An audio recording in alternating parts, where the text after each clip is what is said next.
just so real. Already know exactly how you feel. See the head, not like seeing a steeple.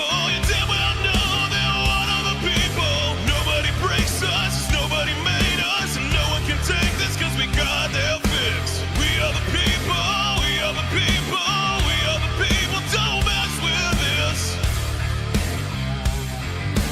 Let's go. All right, good morning. It is Patrick and the people, and it is Thursday. Is that right? Is it Thursday? It is Thursday. Man, Thursday. And I'm going to tell you what, you're going to want to stick around to the end of this show. I lost a bet to this guy. Go Blue.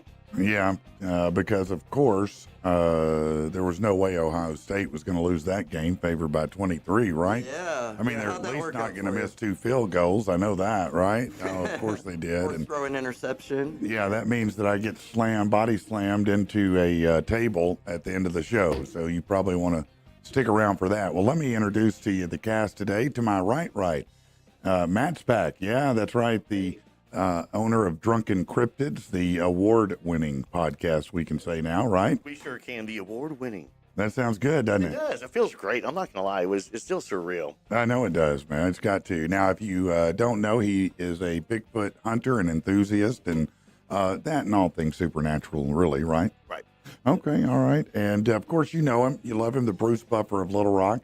It's my boy, Rich. Yes, sir. Good morning. How's everybody doing? And I heard you got a burger named after you now? Yeah. The old bar's there in North Little Rock. Paul the chef, we were goofing off. That's where I had the fan club at for the years. Right. And me and him were goofing off about a month ago. And I was like, dude, you should do a burger. And he goes, all right. So he got a hold of me yesterday and said, come down and try it. And they made a cheeseburger called the Drunken Cryptid. That's awesome, man. So what's on it? Everything. It's got a fried egg. It's got 2 patties. It's, you know what I mean? He made this awesome, like, jam sauce and threw it on there and covered up the fries with it. Yeah. And it's on my Facebook page. It is. Well, that sounds like something I need to try. Oh, it's amazing. It's all right. Amazing. We'll come out Sunday. Join us for the game. Okay. And to my left here, his first appearance on the show, and I'm super excited, is an Arkansas legend, MMA guy, and an actor, and a lot more. Nathan Kirby, how are you? Good. I mean, I'm so good. I'm so excited to be on. Man, I am so glad to have you here, man. You've been very, very busy. It has been a busy year. It's been an awesome year, though, hasn't it? I'm super blessed. Yeah, we're going to talk a lot about that coming up here very soon, and you're going to want to hear, because I'm going to tell you what, we've been sitting here being dazzled by stories for probably the last 40 minutes, just listening to some of the folks that he's been talking to, working with, things that are going on. It's amazing. But let's get to some news you need. Let's start with those who've outrun the Grim Reaper. Let's start with Frankie Muniz. He is now he's a race car driver, but you know him from Malcolm in the Middle or Big Fat Liar. He's 39. Paula Patton, once married to Robin Thicke, 49. Nick Stahl, he played in Terminator 3 and Sin City. He's 45. Let's see, Gary Allen, 57. Jim Messina, 77. The Goo Goo Dolls, John Resnick's 59. Wow. Man. Comedian Margaret Cho is 59. And that's it. That's all of those. So here's a little bit of news. President-elect Trump's first network interview since the election this Sunday. It'll be on Meet the Press on NBC. The network says the interview with show moderator Kristen Welker is going to be taped tomorrow, then air Sunday morning. Clips of the interview are going to be released prior. Welker interviewed Trump for NBC News in September of 23, which ended up being his only network sit-down of the 24 campaign. Another week, another recall. This time, cucumbers sold at Costco, Walmart, Wegmans, and other retailers. You just need to avoid vegetables, people. They're bad for you. Have you learned that yet? I mean, that's where you're getting all the bad stuff. These have got salmonella contamination. At least 26 states, 5 Canadian provinces are affected. The end of the year is approaching. That means lists, lots of lists. The AP is joining the fun, and with the best movies of 2024, according to them. You haven't seen any of them. You don't know any of them except The Fall Guy. All We Imagine Is Light, Nickel Boys, Honora, I Saw the TV Glow, Green Border, and The Fall Guy. Fall Guy was pretty good. Fall Guy's great. Now, Fall Guy is actually above average. They did a really good job with that. That's one of the few 80s remakes that they really kept the spirit of. Yeah. Yeah, it was great. So Flavor Flav is talking about a confusing incident at NBC. The rapper went to social media, spilled he was booted out of the Backstreet Boys dressing room at Rockefeller Center's Christmas tree lighting last night.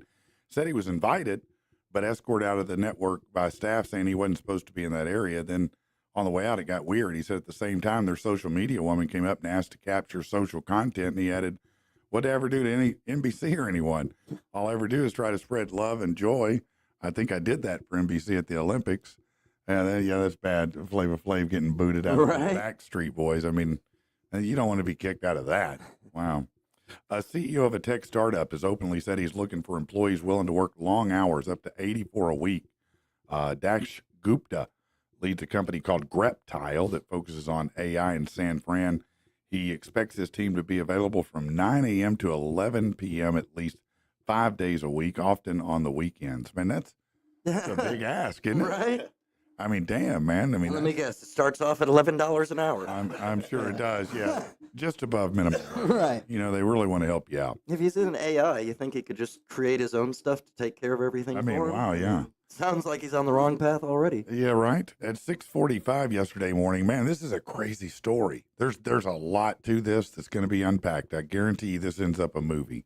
The United Healthcare CEO Brian Thompson was headed into a conference in New York City when a gunman assassinated him. I mean, right there, broad daylight, man. It was crazy. They said the guy had been waiting around all day. They'd seen him around all day, and he just waited. And as soon as dude came out, he smoked him, man. I told my wife it was a hit from the very beginning. Oh, yeah. You Right? knew it had to be. There wasn't a robbery, nothing like that. That's definitely a hit. I don't know Did who. you see him catch his shells? He went, boom, Yeah. What? boom. Did he really? Yeah. That's insane, man. Yeah. No, I did He's Well, not. that's a catching his hitman strays. all day long. Amen. Man, if you can do that. Yeah. But did you hear how this is all traced back to Nancy Pelosi? No, I haven't heard that Okay, yet. You got to dig into this, brother. You got to dig into Yeah. this. Wow. It's like a rabbit hole we need to dive down. Well, that sounds like one I want to know. Back Yeah. in February, it all started back in February when she made some buy. Again, it comes down to stocks. Oh, no shock on that. Yeah, Mhm. no, we know how that works, don't we? Everybody up there is getting rich, right?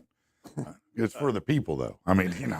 Right. Well, this show is, but yeah. Yeah, right. You may have heard that a Chinese hacking company has been spying on text and calls through at least 8 major telecommunication company customers, AT&T, Verizon, and Lumen among them. An official said yesterday the hacking, much bigger than revealed to the public, includes dozens of countries. During the call, the deputy national security advisor said that they don't believe any of the U.S. telecoms have eliminated the threat completely. So the FBI is saying, hey, use encrypted channels for now. I don't have any of those. In a statement, China said it opposes the U.S. smear attacks. Yeah, no, I understand. I'm sure they do. Started with a balloon. I read that article yesterday. I saw that as I was scrolling through Facebook. Yeah. And I thought, really, are we like, do they not realize that we all know they've been listening to us anyways forever? Well, I mean, the only reason that anybody's mad at them is because you're getting in the way of us spying on ourselves. Right. Yeah. Yeah. Yeah, we're busy doing it. We don't want you here doing it too. 2 kindergarten teachers at a Christian grammar school in Northern California shot yesterday by a gunman. He died from what's believed to be a self-inflicted gunshot wound. The 2 boys, 5 and 6, who were shot were taken to the hospital. They were critical as of last night. The suspected shooter had to meet with an administrator earlier in the day to talk about enrolling a student at the school. They described it as cordial. The sheriff said he had been identified and may have targeted the school because of its affiliation with Seventh-day Adventist Church. That's just terrible, man. It is. Authorities in Unity Township still searching for a woman in Pennsylvania that they think fell into a sinkhole. They say it's now turned to a recovery operation. They don't think 64-year-old Elizabeth Pollard's alive, but the effort to find her will continue. They've been trying to locate her since Tuesday. They've used thermal imaging cameras, drones, all that. There's a giant hole because there's an abandoned mine beneath it. Oh. So it sunk in, and apparently she was standing in the yard when it happened. We're gonna find her a Cracker Barrel. Yeah, right. That's where she ended up, on a Cracker Barrel in China. Let's see. There was an immediate outcry of criticism yesterday. Anthem Insurance said they'll cap anesthesia coverage with a time limit starting February 1st. Don't know what that affects, but says it won't affect patients under 22 or maternity-related care. The price of Bitcoin topped 100,000 for the first time yesterday. It hit, let's see, an over 45% increase since the election. The price of Bitcoin has doubled in the last year. So if we've jumped 45% since the election, I would suspect a lot of people are millionaires now. Yeah. Yeah, and I would cash that out quickly. Yeah. Let's see what else. Oh, this is a good story. Afton, Wyoming, 91-year-old Michael Black went missing from his home, prompted a large search. It spanned multiple states. He's a Korean War veteran, has dementia. He was eventually found at a Salt Lake City bus stop by a missionary and taken to a local shelter. And because of a news segment, his wife recognized him, and Wow. he had been missing for years.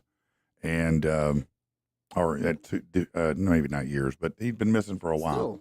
Still. Yeah, that's crazy, though, isn't it? Milwaukee artist Tony Busalashi has turned his love for art into a mission to support people with homelessness.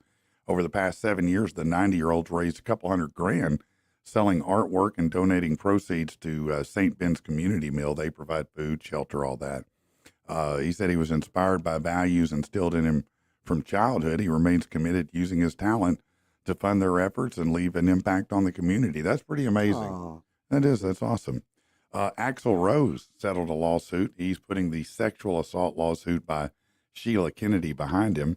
The GNR singer tried to have it dismissed in March, even though he still denies the allegations.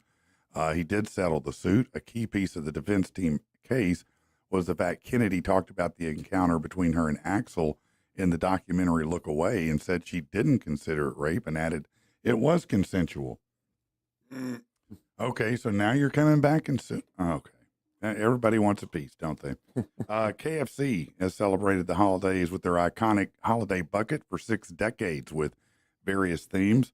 Buckets of Joy is the new one.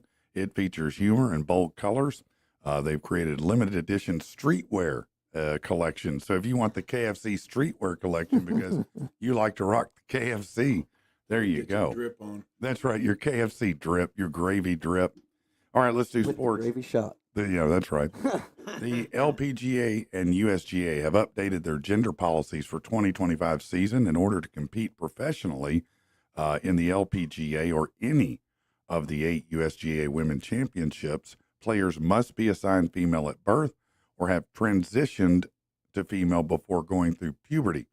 These updated policies would rule out eligibility for Haley Davidson. She missed qualifying for the Open by 1 stroke this past season and just missed LPGA Q school.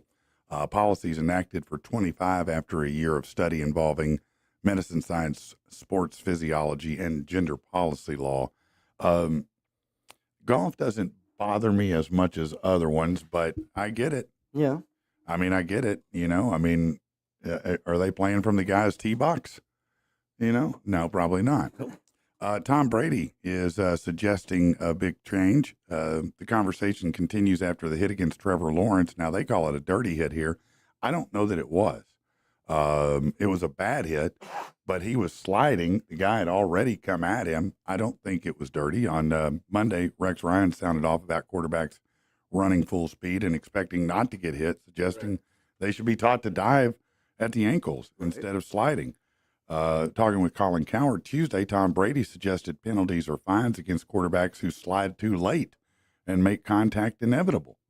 So he wants to penalize the quarterback for not doing a better job. There have been references to the Pat Mahomes video against the Lions where defenders appeared to be afraid to hit him while he was running and mocked like he was going to slide, but kept going and squeaked out a few more yards, right? Yeah. Yeah, I remember that quite well.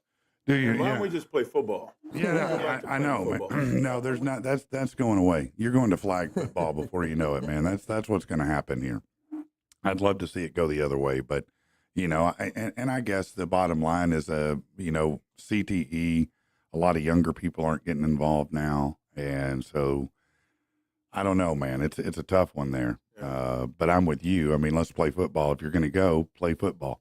Well, the thing is we've had so much upgrades to the technology of our equipment, and we're not wearing leather helmets anymore. That's right. I mean, we have unbelievable equipment out there that has been crash tested, basically like our cars have been. Yeah. You know, and these men are running. I get at full speed, and some of them are 250 pounds. But my gosh, man, we're in here. It's one of the most violent combat sports other than MMA in the world. And, Yeah. you know, they're giving us new rules. Right. No, I mean, you know, I agree with you. It's football. Yeah. It is a violent sport. That's why you're paid millions of dollars to do it. Right. Honestly, you know, I mean, there's more risk, more reward, right? Exactly. All right. Stephen A. Smith, arguably the most prolific talking head on ESPN these days, and the contract he'll reportedly get will reflect that. He's negotiating a deal that'll score him $120 million in 6 years. When asked, Smith said any of the reports of him and ESPN being on the verge of a deal are fake. Over the summer, another report suggested they'd offer him $12 million a year, along with $4 million for his production company. But needless to say, he's going to be paid, and he'll be paid very well. All right, let's do something else, shall we? Manners for men. When walking with a lady, After you. always walk between her and the street for safety. And the reflection off the store windows will enable you to see her butt. Oh, they're having a sale. This has been Manners for Men. Fist bump, dick punch. All right. So we got Nathan Kirby in the house here. And Nathan, some people might shockingly not know you. So let me lay out a little bit of facts. You have been in the combat sports field in Arkansas for, I don't know, what, 30 years, 20 years? How long? I moved here in 2008. I started here, and my first MMA show that I promoted was 2009, February. Of 2009. Okay. So what is that, 15, 18 years then? Something like that? Yeah. I'm not doing quick math. But so how did you get started in MMA and in sports like that? Honestly, I'm born and raised in Iowa, and I started doing traditional martial arts when I was young. Karate when I was about 18 years old. Taekwondo. And, dude, I remember being in my basement apartment, 1993, watching UFC #1 Really? in Denver, Colorado. Yeah. And I said, I want to do that. Yeah. And then I found Taekwondo. That was not it. But I didn't know, okay? And I tell people all the time, I just had this chick come in from Krav Maga. Listen, people don't know what they don't know, okay? And I try and gently lead them to the dark side. But I started doing Taekwondo, and I ended up, I fall in love with that. I was hooked. Yeah. I did it for over a decade, and I was a world champion, 10-time state champion in Iowa. Man, I love kicking people in the face.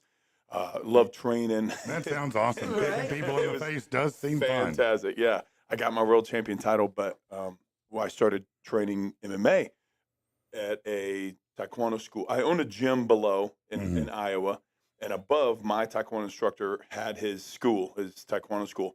And I would go up there once a month with a bunch of guys, and we would do fight night.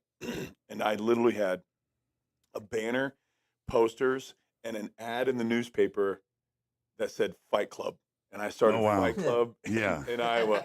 And you'd have a lanyard on, and you'd come in, and as long as you were within about 15 to 20 pounds, I'd match you up according to your lanyard. And I don't know names. I'm just calling out 13 versus number 7. And they look at their lanyard, they go on the floor, and they just duke it out.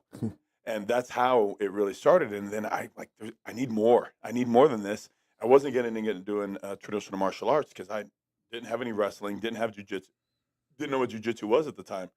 I just had street fighting. I was in a gang, and I was homeless, and I got out of that life and got married, but I'm still wanting to beat people up. Yeah, because it's fun, legally. And so I ended up finding Militich's gym. Yeah. And I went up to Pat Militich's gym, and I got to train with Matt Hughes and Tim Silvio, Brock Lesnar, and all those guys. Yeah. And I got beat up by a handicapped man. And I tell people this all the time, black belt, grown man. I'm fighting on the street. I got arrested. I got arrested for fighting in Iowa. Man, I was a hood rat. And I got a homeless man, handicapped man with no legs choked me out. What? Yeah, choked you out. Singing Rihanna in my ear like it was nothing to him. I was nothing. Wow. But that shows you what the power of the body can be and the power of leverage and all of that, right? Oh, yeah. Yeah. He said, oh, yeah. I learned quickly, and I told people it was like this red pill, blue pill moment that I could go back to. And at the time, I ended up building 3 Taekwondo schools of my own, and I can go back and still teach Taekwondo, and but there's still a truth that I can't evade. Yeah, that you're going to get your ass beat by a legless homeless guy. Yeah. Oh my gosh, man. And so I went back to Militich and I started training, I started fighting, and then I became a fighter. I remember my debut fight is where I got my nickname, Tasmanian Devil. I've never experienced, I kicked this guy in the face, kicked him in the belly, punched him 34 times, hit him in the face with a knee, and this all happened in 16 seconds, and they threw the towel in. Really? Wow. I was done, and I'm doing this in the crowd. Yeah. Oh man, it was I bet that was a moment, wasn't it? Oh my gosh, I felt amazing. Yeah. It felt amazing. So how did you end up here? Well, again, I was still doing Taekwondo at the time. Yeah. I added the MMA stuff, and so I started promoting shows in Iowa. We were talking about emceeing, and I remember emceeing my first show in 2006 in Burlington, Iowa, and I had Matt Hughes showed up, Tim Sylvia showed up, selling shirts, autographs. I had fog, I had smoke, I had pyrogenics. Oh, wow. Off the cage, flames shooting off the cage. That's cool. And I'm, ladies and gentlemen, and I'm doing the announcing. Right. It was my first big show, and it's mine. Yeah. And then the local martial arts organization here in Arkansas, ATA, hired me. There were some people that worked there, and they hired me to come down. And I ended up working for their school in Cabot and then in Little Rock. Mr. Lee still. That's a whole different podcast. Okay. There is a split that happened Okay. because of certain people that they split off to their own martial arts Okay. thing. Yep. Okay. And then the ATA is still here. Headquarters is still Yeah. here, and is now the ATA's Eternal Grandmaster's son is now the CEO of it. Okay. Legit dude. They're Yeah. really cool people, but the people that I came down and worked for, they're no longer Fractured with off. them. They're Okay. fractured off. They went on their own thing. In 2012, I went to my own thing and I started Rock City MMA. So I've been doing Right. MMA school for 12 years. Yeah, that's amazing. Now I remember, the first night your son fought. I was there, and Are you serious? yeah, I was there and was in the booth with you. And what a great fight that was! His debut fight, man. Wait, which son? Well, I don't know. One of them. I didn't know you had 2 that were fighting. Well, my oldest son had one fight ever. That as probably a was high school him. kid. He lost the split decision. Yeah, that was probably him. Yeah, that's Colton. Yes, it was Colton. Yeah.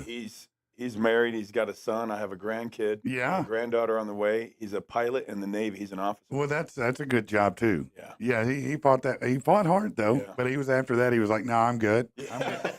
I'm good. I don't like it like Yeah. Dad does. No, Yeah, I thought yeah. I would, but getting hit's not as much fun for me." Yeah. Yeah. He went Navy. He did ROTC in high school. So how is it? How many fights would you say you've had in your career, man? I think 12 total actual fights, like sanctioned fights. Yeah. Okay. How is it that some people? How do you withstand being hit full strength by another man, and continue to move forward? How do you overcome the pain? How do you overcome the disorientation? How do you accept that and still move forward? Great question. First, the funny side is I slip so they don't hit me straight on or full force. Move your head. Yeah. Fighters, learn how to box. Can I tell you that? Please move your dang head. Honestly, I was very fortunate to have, I was 7-0 before I lost. And then I Yeah. lost to a rear naked choke. And it was right after I started learning MMA and jiu-jitsu. Yeah. And that's why I started doing the Militich side of this, because a wrestler, D1 wrestler from Minnesota, I hit him and he didn't care. He took me down, took my back, and he choked me. My boys are crying. I'm crying. They're not crying because I got beat. They're crying because I got beat so fast. Yeah. Yeah. That's a true Yeah. story. They're like, I said, it's okay. I'm okay. But Dad, it was over so fast. Now you still do that, of course, but Yep. in the past, I guess, couple 3 years, you've really made a giant move into the acting scene. I Yeah. remember I was sitting there with Laura, and I said, "Hold on, man, let me tell you something about this." I said, "Nathan just sent me a message, and this dude just said he was at the Roach Coach, and Nicole Kidman said hi to him." And I was like, Okay, yeah, now that's a life moment right there. You know, Right. so you end up on a set somewhere of Lioness, right? That's Yeah. the one with Morgan Freeman, Nicole Nicole Kidman. Kidman, a real good cast, right? Yeah. How was that, by the way? Man, I'm telling you, it's absolutely incredible. Going back to your saying, transitioning from fighting is one thing. Then I became a coach. Transitioning from being a coach to a business owner, building a business, Yes. whole nother mindset. And then I just knew I've had to do this. I want to write a book next year. But Yeah. I can't do that until I finish this goal. My goal was to get my son he's an officer in the Navy. My other goal is a pro fighter. Yeah. My son's a pro fighter. My youngest son, I want him in the UFC, and my goal was to be in a movie. But I've been in 50. I've been in 50 movies. 50? I'm over 50 now. 50. Wow. Yeah, so not just one. Yeah. You said that, yeah. Well, now, what was the first one you did? How did the bug get into you? Uh-oh. I did. I know I'm big, but in high school I wasn't. I did plays and musicals all throughout high Yeah. school. But then I got married. I had to kiss a girl in a community theater play. When I got married at 20. Okay. Okay. I was doing Our Town, Little Shop of Horrors, at like 19, 20 years old, community theater in Iowa. I had to kiss a girl in this play. No big deal to me. To my wife, whole different story. Yeah, no, they don't tend to like that very much, acting or not. So now I'm a grown man, adult, and I will not kiss another female in a movie at all. Yeah. So that was a big stipulation. But I started with Family Feud with Steve Right, Harvey. and that if you go over to YouTube and you just look, you can find it's a viral video they had. You won fast money, right? Yeah, we Oh. yeah. And that's got to be exciting just to play the game. What was that like being there? Okay. I'm telling you, Steve is insane. Yeah. Holy crap. Steve is so freaking crazy, but they treated us so well. And I can compare this because of other things I've been on. I was on Wheel of Fortune last year with Yeah. Vanna White Okay. and Pat Sajak. Yeah. I won a prize puzzle. I won the show. My wife and I just got back from Maui, and it was awful. I hated working with them. They treated me like I had to do the COVID test in a parking lot. This is last year, 2023. Wow. Okay. Wow. And there's still COVID tests. And there's still COVID testing. I was on a sticker in the alley, eating a cold sandwich in the alley, 6 feet away from everybody else, standing up in Universal or wherever I was, one of the studios there. Yeah. It was awful. It was awful. It was awful. Okay. I want to go into details, but oh my gosh. Now, Steve Harvey and that crew, they flew us out round trip. Family Wheel of Fortune, we paid for everything. Wow. If Really? I didn't make any money, I would have just walked out with $1,000 cash. That was it. That's it. Yeah. But that would have barely covered any of my costs. Of course. Yeah. A hotel, airfare, food, shuttle. Family Feud, they paid for a round trip airfare for 5 of my family members. My aunt coming from Florida. They gave us a shuttle, a limousine shuttle from the airport. They put us up in the Garland Hotel in L.A. by the studio. Yeah. Okay, well, like 2 blocks away from the Brady Bunch house. Oh, yeah. Okay. $350 a night hotel. They put us up. And I asked them, just real simple, I said, the guy who was doing all of our traveling, would you give us a return date for next Saturday instead? Because it's Memorial Weekend. My family's coming out from Florida, from Iowa. My brother lives out there. And they extended our stay. We stayed out there for a whole week. They're like, and you know what? We're going to give you an extra night in the hotel. They gave us a third night in the hotel for free, 3 rooms, $350 a piece. Steve, dude, he is crazy. I mean, if you walk forward on his stage, if you go step forward, Mhm. he's off camera and he's talking to the audience. Okay. Still on camera, but you know what I mean? Yeah. Right. Not on air. And that's when he just goes off. He's still doing a stand-up routine. Yeah. At one time, he's dropping F-bombs, man. And then he's giving his testimony. Yeah. Right. He was insane, man. It was hilarious. Yeah, a lot of people don't realize that Steve Harvey wasn't a clean comic coming up. That's not who that guy was. Right. And so it was a big changeover for him to go the way that he has. But it's interesting to hear that behind the scenes, he's still that way. Dude, he was hilarious. So of all the, now that you've done, all these movies, you've met lots of people. Yeah. What was the moment that you would say was the most surreal of folks that you've encountered? I try and take. I literally do try and stay as level as I possibly can because I Mhm. know I haven't made it. I got my first movie coming up in 2 weeks in LA. Yeah. I'm excited. I got lines. I'm working with a guy that I know in the MMA jiu-jitsu industry out there for a movie. Very excited Now, about this. is this the one about the kick-ass pastor? No, that's Okay. coming to Arkansas next year. Okay, that's next I year. got Okay, that. okay, I am the lead role in that here in Arkansas, but they're gonna change the filming till September. okay. Surreal. I told them if they need a villain, holla. Listen, I have a lot of people already hit me up, and I want as many of my friends involved in this as possible, especially since we're going to be filming here, and it's a fighting pastor, Right, yeah. a chaplain who's now a mega pastor in Arkansas. I could say I read Matthew McConaughey's book Green Lights. Okay. Is that good? It's been on my reading list of books to get forever. Sorry to interrupt. Don't read it. No. Listen to it. Okay. It's Matthew McConaughey. Okay. It's his book. Yeah. All right. It's Right. him. And it's him telling his life story, but it's all the extra stuff he adds into it. Yeah. It's my first gig, and I want to say it's almost a year ago. Mhm. So I remember being cold. I hadn't really done a lot. I'm telling you, the last 12 months, It's been insane for you. it's been insane. No, I know. I've been watching. Yeah. I've done more in 12 months than I've done the last 10 years. I mean, in my life. But I'm heading down to Atlanta. It's my first time getting booked on Tyler Perry Studios. Yeah. I'm about to go on Tyler Perry's lot. And it is the largest studio in the United States as landmass goes. Yeah, it's massive. Full-size White House. Not a replica, internal. A Wow. full-size A White House. full-size. That's amazing. Cul-de-sacs. I'm telling you, it's massive. So I'm excited. I'm going to be working. I can't say the name of the movie, but it's a Medea movie. Okay. Okay. Okay. So, because it's not out yet. I've been looking. It's not out yet. And I'm excited. I know there's an opportunity there. I know I'm a nobody. I'm just extra background.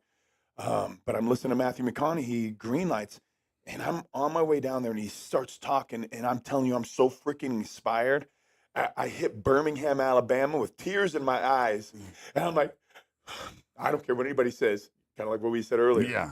F it. I'm doing this. I'm You're not gonna change my mind. Yeah. I know this is what I'm supposed to be doing. I know God's opening doors for this. I'm going through it, man. I'm gonna go. Yeah. Yeah. And Yeah. I'm telling you, that book helped me get through so much listening to Kind his of story. shift a paradigm. Yes, it's what it was. So that was a big moment for me, is being able to be a part of that. I got a film with James Gunn, Yeah. Mm-hmm. massive director on Superman. That'll be Yeah. coming out next year.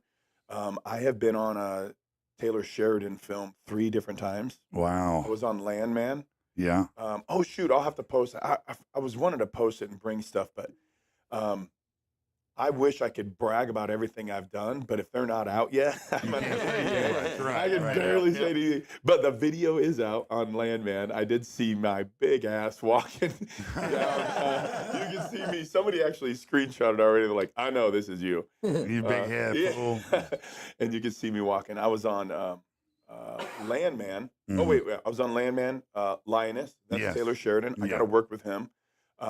It's wrapped. I can't talk about the scene because I think it's coming out next week. Okay. I think I'm in the last episode. But I was there for the wrap. I'm only on set for 4 days. I met a really cool guy on set, became friends with. This industry has really changed my life. But as they wrap, we're filming this scene. Dude, Black Hawk helicopters too. I Yeah. mean, Black Hawks are flying around. Yeah. Humvees, AMRAPs. I mean, this is real stuff. I'm like, oh my God. This You're is right. insane. This is a budget. This is Yeah, Hollywood, yeah. basically. Yeah. And it's the last day. I had a full beard. I had a full beard. I was 4 different characters in this, and I didn't film the first 2 days. Day 3, I already saw Nicole Kidman. Day 3, I got to talk to Nicole Kidman. I mean, we spoke about banana water. Okay. Hell yeah, you did. It's getting Hell real. yeah, I you said, did. back up, Nicole. My wife is going to be watching this. So Yeah, you're right. Right, getting right, right. serious. Was she? I'm sure she was lovely. she was. Yeah. She was. Are most, you always see these crazy things where it says, hey, you're not supposed to make eye contact or these type of things. What has your experience been? They're really pretty cool. No. Yeah. Man, let me put a slice through that. They would be, but they've also been directed Not to interact. engage, because we are. I'm telling you, I'm a pissant, peon, nobody, and they will make sure you know that. The PAs, I almost walked off of Will Trent. I had a full feature on Will Trent. I mean, you could see me.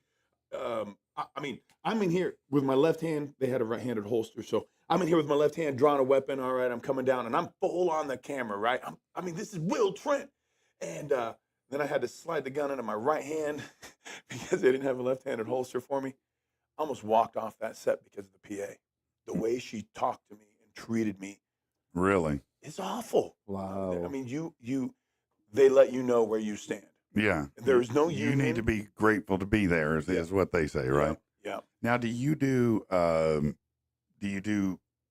stunts as Yep. well? Mm-hmm. So I've got 4 or 5 movies in on stunts. I just did another one down in Birmingham, Alabama. I filmed a movie that is based on Marine Raiders. It's called Raid Pacific. And they're going to come back, and they got to film some more stuff there. I don't think they're done, but I was a Marine on the base in Fort Morgan, Alabama, Mm-hmm. and then also in Dolphin Island. I think it was in Dolphin Island. There's 2 forts there. I got to learn the history about it. Man, it was super amazing. And I was able to get shot and do a stunt, get killed down a hill. Did a stunt. I was a police officer in Atlanta, shot out of the car, had to dive out of the cop car and get shot in the face. That's cool. Getting shot in the face. Yeah. That's dope. Yeah. It was a bank robbery. You said there were a couple of things you got killed off in. Yeah, I was on a movie. I won't say the name of the movie, but the director was RZA from Wu-Tang Clan. Wu-Tang for life, baby. Wu-Tang for life. Still a lover, still a fan. But it was 9 a.m. We got our call times. I'm a sheriff, and they said we're about to go down and film. There's about 5 or 6 of us, and I remember some guy yelling for Kirby. I'm like, yeah, that's me. He says, congratulations, you've been boosted and upgraded. I'm like, oh, okay. Like to what? He's like, well, you've been picture picked.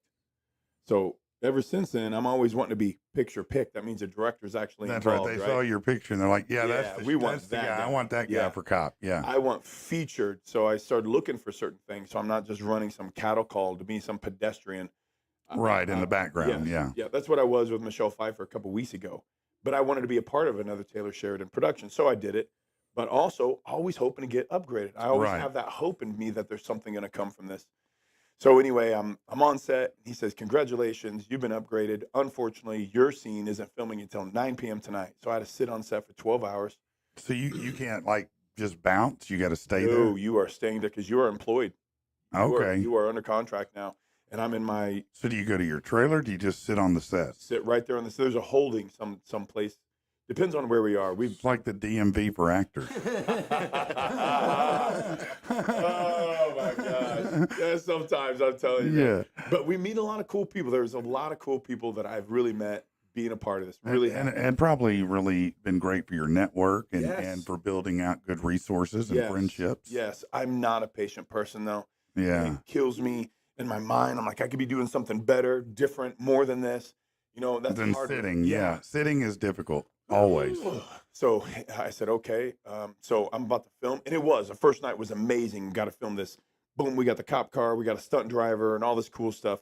But then it gets kind of crazy. I can't go into detail with it on air, but they had me come back. The only reason why I could get featured is if I was able to have my availability the next week for like 2 or 3 more days. Yeah. Cleared my schedule. I can be there for 2 or 3 days. And then they came at me with this contract. And they wanted me to sign a intimacy thing. And they're having, okay, guys, we are professionals here. We are not going to have name exchanges and phone number exchanges. I'm like, what am I walking into here? Because they can have your likeness. It doesn't have to be me. Right. They can make it look like it's me. Oh, okay. So I would not sign that contract. And I went to this woman's office. I said, I've been married 28 years. I still have 2 testicles. I'd like to keep them. I would like to go home I with want both. to retain them. Yeah. Please. I'd like to stay married, but I just made a promise to my wife that I'm not going to kiss another woman on the lips. Mm-hmm. And she says, But no what if problem. it was Kate Upton? No. Only, Okay. listen, only if it was, I won't say who. Yeah, there is one though. There's one. She did not give me the pass. No, but there's one. There's one. She knows There's who it always is. one. Yeah. It's Cameron Diaz. Okay. Okay. I think Cameron that might Diaz. be possible, Yeah. actually. I don't know why. Yeah. Always has been. That's interesting. Interesting choice. Yeah. Yeah. I'm with you. Okay, thank you. Okay. I'm with you. You're gonna It's something support about Mary. Yes. That was And the mask. That The was mask a is better. the one that got me. The mask is the one- mask was the one. Cameron Diaz in the mask. I was in the army, sat there, and I was like going, "That's my future ex-wife." Yeah, that was the best she looked for sure. Was in the My mask. gosh. Okay, so she says, no worries, no big deal. I go back on, and we're filming a great scene. I've got a shotgun. I'm posting it. I can't stop. Anyway, there was all this stuff going on, but it's starting to get to the party side of this, and I'm just a cheesy white dude standing there because I'm not involved in the party aspect of this. And RZA comes out. He's like, Kirby, see that wall? You've had too much to drink. Just kind of back up to the wall, and then you just kind of pass out. You've had enough for the night. We'll see how that rolls. I'm like, oh, okay. I knew immediately. No big deal. I get it. I'm pretty boring. I've been sober for 23 years. So I won't even drink on set. Right. Nothing. So I pass out against a wall, fall down. Water cooler hits me in the head accidentally, but it was perfect. It was a one-shot thing.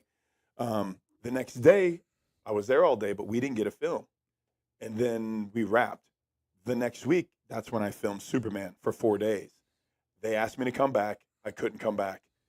They killed me.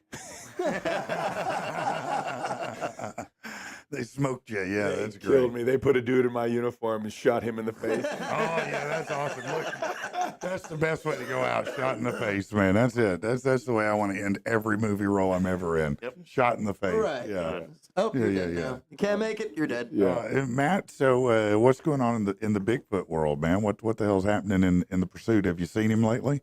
No, not lately. So we haven't. The weather's been not great for going out there and hunting, but I do want to tie into what he was saying on his way to his first gig, Okay. the first show, and listening to Matthew McConaughey and listening to what he was saying and how it motivated you and got you there.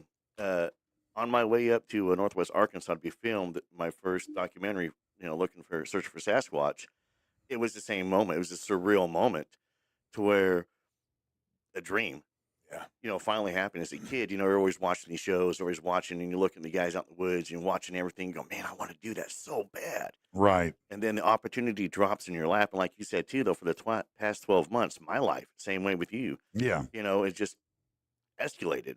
I run a podcast now, just won an award and haven't even been doing it for a year yet. So I'm with you. I'm like, that's why I'm sitting there going, I get you. I know. I get you. I get you.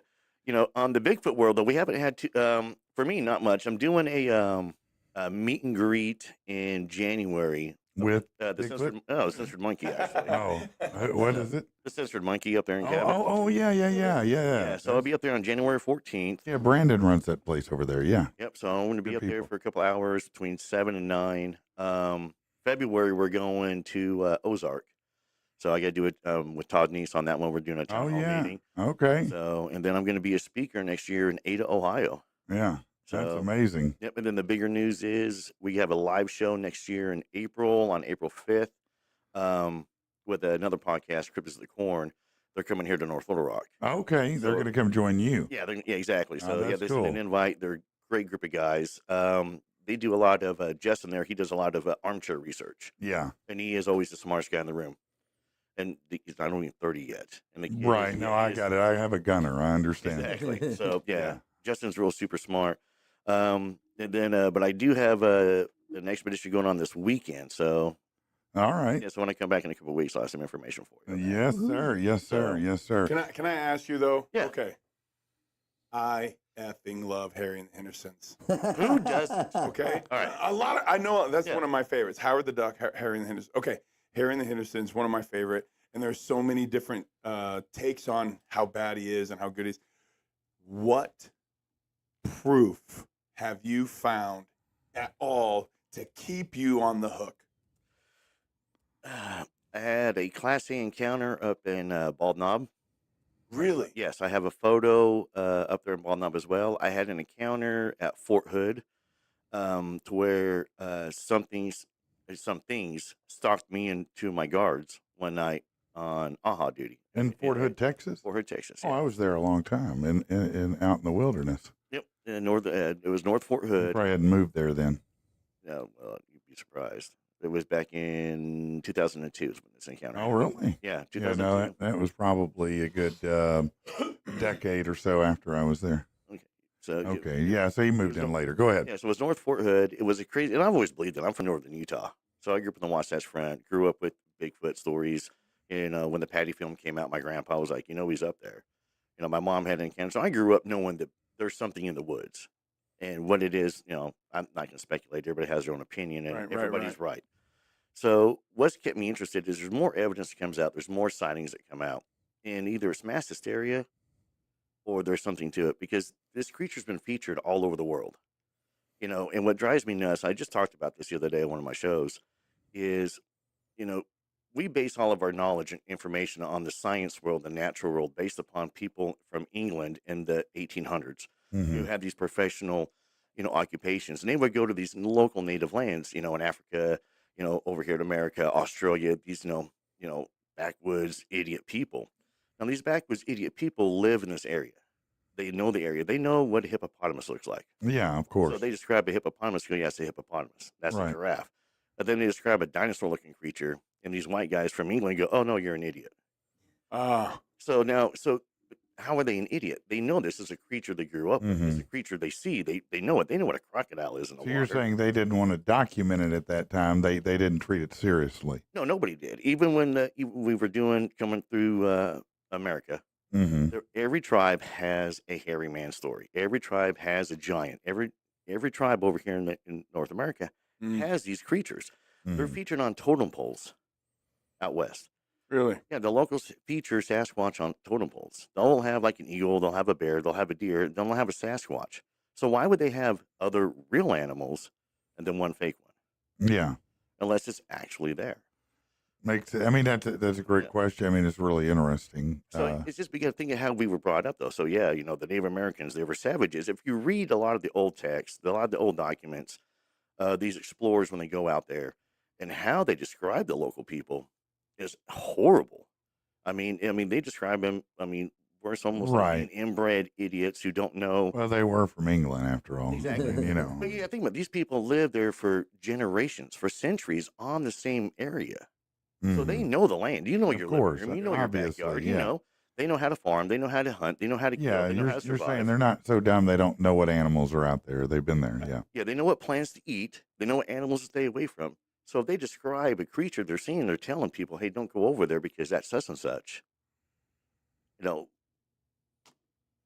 It's there. It has to be. What about you mentioned giants? Do you think that giants once lived, a species, a race of giants? Yeah, it's in the Bible. It's in the Bible. It's in the Bible. It's the Old Testament. It ties on down. The best example is David and Goliath. Yeah. That's the most. I'm familiar with that story. I just mean otherwise. Yeah. Every culture has giants. Every culture does have a giant type of creature. Generally featured and described as having red hair. At least once a year, I see a black and white photo that's supposed to have a giant in it, but I don't think it's real. No, I'm with you on that one. A lot of these I don't think that one's real. What about dragons? Did they exist or no? All depends upon who you ask. You didn't hear I'm about asking Kafka? you. Well, so me, I don't have any evidence of it. There are historical, cases where there have been eyewitness accounts, but some of it I think is misidentification. And, prime example. So the ancient Greeks, right, when they were finding dinosaur bones, of course they're not seeing dinosaurs at this point in time, obviously. So they're trying to still piece together. That's where I think some of the dragon legends came from. And a lot of it got tied into with Catholicism, with the Catholic Church. Defeat the dragon, killing the beast, the serpent, and everything. Sure. Right. And then you tie in unicorns into that as well. And I do think a lot of that was trying to tie in the Catholicism into the pagans and try and unite The medieval period. Greek mythology. Yeah. Exactly, trying to tie it in to try and more or less say like, hey, look, yeah, we understand, but this is what we do, and you need to come over and follow Christ, and so. Okay. I All can, right. I can do this all day. I'm sorry. No, it's Little- no. I think it's interesting because, it's which creatures you give credibility to and which you don't. That's always of interest. Well, it's like the Loch Ness monster. I don't believe. No, the Loch Ness monster. there's no Loch Ness monster. No. Little doggy on YouTube says he's seen 3 Sasquatch out in a villa in the 70s and 80s when they clear cut the woods around the lake. Said the first one looked exactly like the Harry and the Henderson version. Yeah. So when you said Harry and the Hendersons, all right. The funny part about Harry and the Hendersons is I think that there's a lot of soft disclosure comes out of Hollywood since you're into Hollywood. A lot of the movies, a lot of everything comes out really soft disclosure. We're going to slowly kind of introduce this in. We're slowly going to do it. And it started with Harry and the Hendersons. Mm-hmm. Because before that, Bigfoot was featured as just a Scary. basic, scary primate. It's going Right. to come tear you limb from limb. Yeah. We got Falcon Stay away. here. Exactly. Now he's having Snickers and whatnot. Snickers. I mean, exactly. He's going to have, beef jerky. He's everywhere. You could put Bigfoot on a coffee cup and sell it. Yeah. I'm Seriously. sure they do. Right. I sell T-shirts. Yeah. So buy my T-shirts. Merry Christmas. But it's been soft disclosure coming out through some of these movies in Hollywood. How many years and years and years do we build up to the alien thing? Yeah. How many movies about aliens and UFOs and what they're doing and how they're coming in? And it always seems to be the same way of killing them. Well, by the way, I did watch this week Independence Day 2. Don't waste your time on that No. shit. No. That was horrible, man. It's just terrible. It was shameful to make it. I don't know why they did. That's how I felt about Alien Romulus. I just watched Oh, that. man, this weekend, too. stop I with that. refuse. Stop with Yep. that trash. Yep, jump the I shark. had a Jump the straight. shark. Oh no, I had a straight argument the other day with somebody about it, and they love it, and I'm like, no, that's trash. I mean, first of all, it's not even a good remake of No. Sigourney Weaver's. Second of all, the end just absolutely pissed me. I was like, Yep. you cannot one up the xenomorph. It is the perfect movie monster. There's why would you do this? Why would you do? Nobody wants that. Nobody asked for that. Jump the shark. Yeah, no, I don't like it a bit. Not only once, but they jumped the shark like 3 times in that movie. Yeah. Seriously, don't waste your time. I was highly disappointed. I was much like the last Star Wars movie was a remake. Yeah. I was like, man, what is, can we write anything new anymore? Or No. Probably not, I huh? never saw any of the new 3 Star Wars movies. You didn't miss a damn No, thing. I knew I wouldn't. If it wasn't No. the 3 original Star Wars movies, that's the only Star Wars. 2.5 that exists of to me. Yeah. Well, there's a movie coming out next year that I was in. I'm sure it's very good. It's going to be very good. Actually, it's a remake of Naked Gun. Oh, that would be No. all right. That would be all right. Are you playing Liam Neeson. the Leslie Yep. Nielsen role? That's No, Liam Neeson. Oh, Liam No Neeson. way. Liam Neeson and Pamela Anderson. That's great. Wow. Man, I'll watch that. I was watching a Liam Neeson movie this week. I don't remember what it was, but man, I realized that dude's like 75, man, He is. and still out there kicking ass. Yeah. He's a great. I'll I'm tell a you fan of his something else. movies. If you go to Tubi right now, it's sad but funny at the same time. Okay, so look, I'm a huge Bruce Willis fan, always have been, and so I've seen most all of his movies. Well, I don't know why on Tubi the other day something pulled up the Bruce Willis movies, Mm-hmm. and now he's got dementia to a point. They Yeah. say he's not only nonverbal, he's beginning to not recognize people, right? Right. But about 5 years ago, he realized the doctors told him it was coming. He knew it was coming.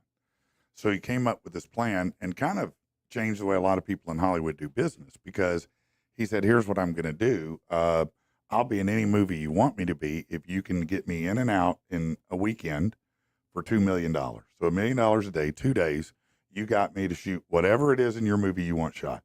And then I go to the next one. And he did that a lot. Right. Way more than I thought, because I went to Tubi and I was like, God damn, he must have made $200 million in the past 3 or 4 years, because, man, there's not a half of the movies on Tubi have Bruce Willis in there. And I'm like, damn, man, I can't even watch all of those movies, man. Yeah. But go over there and check that out, man. He apparently stacked a Nice shit collection. ton up. Yeah. Smart. Yeah, well, I mean, it was. It was smart. I mean, look, his family's taken care of, and they can take care of him with no problem.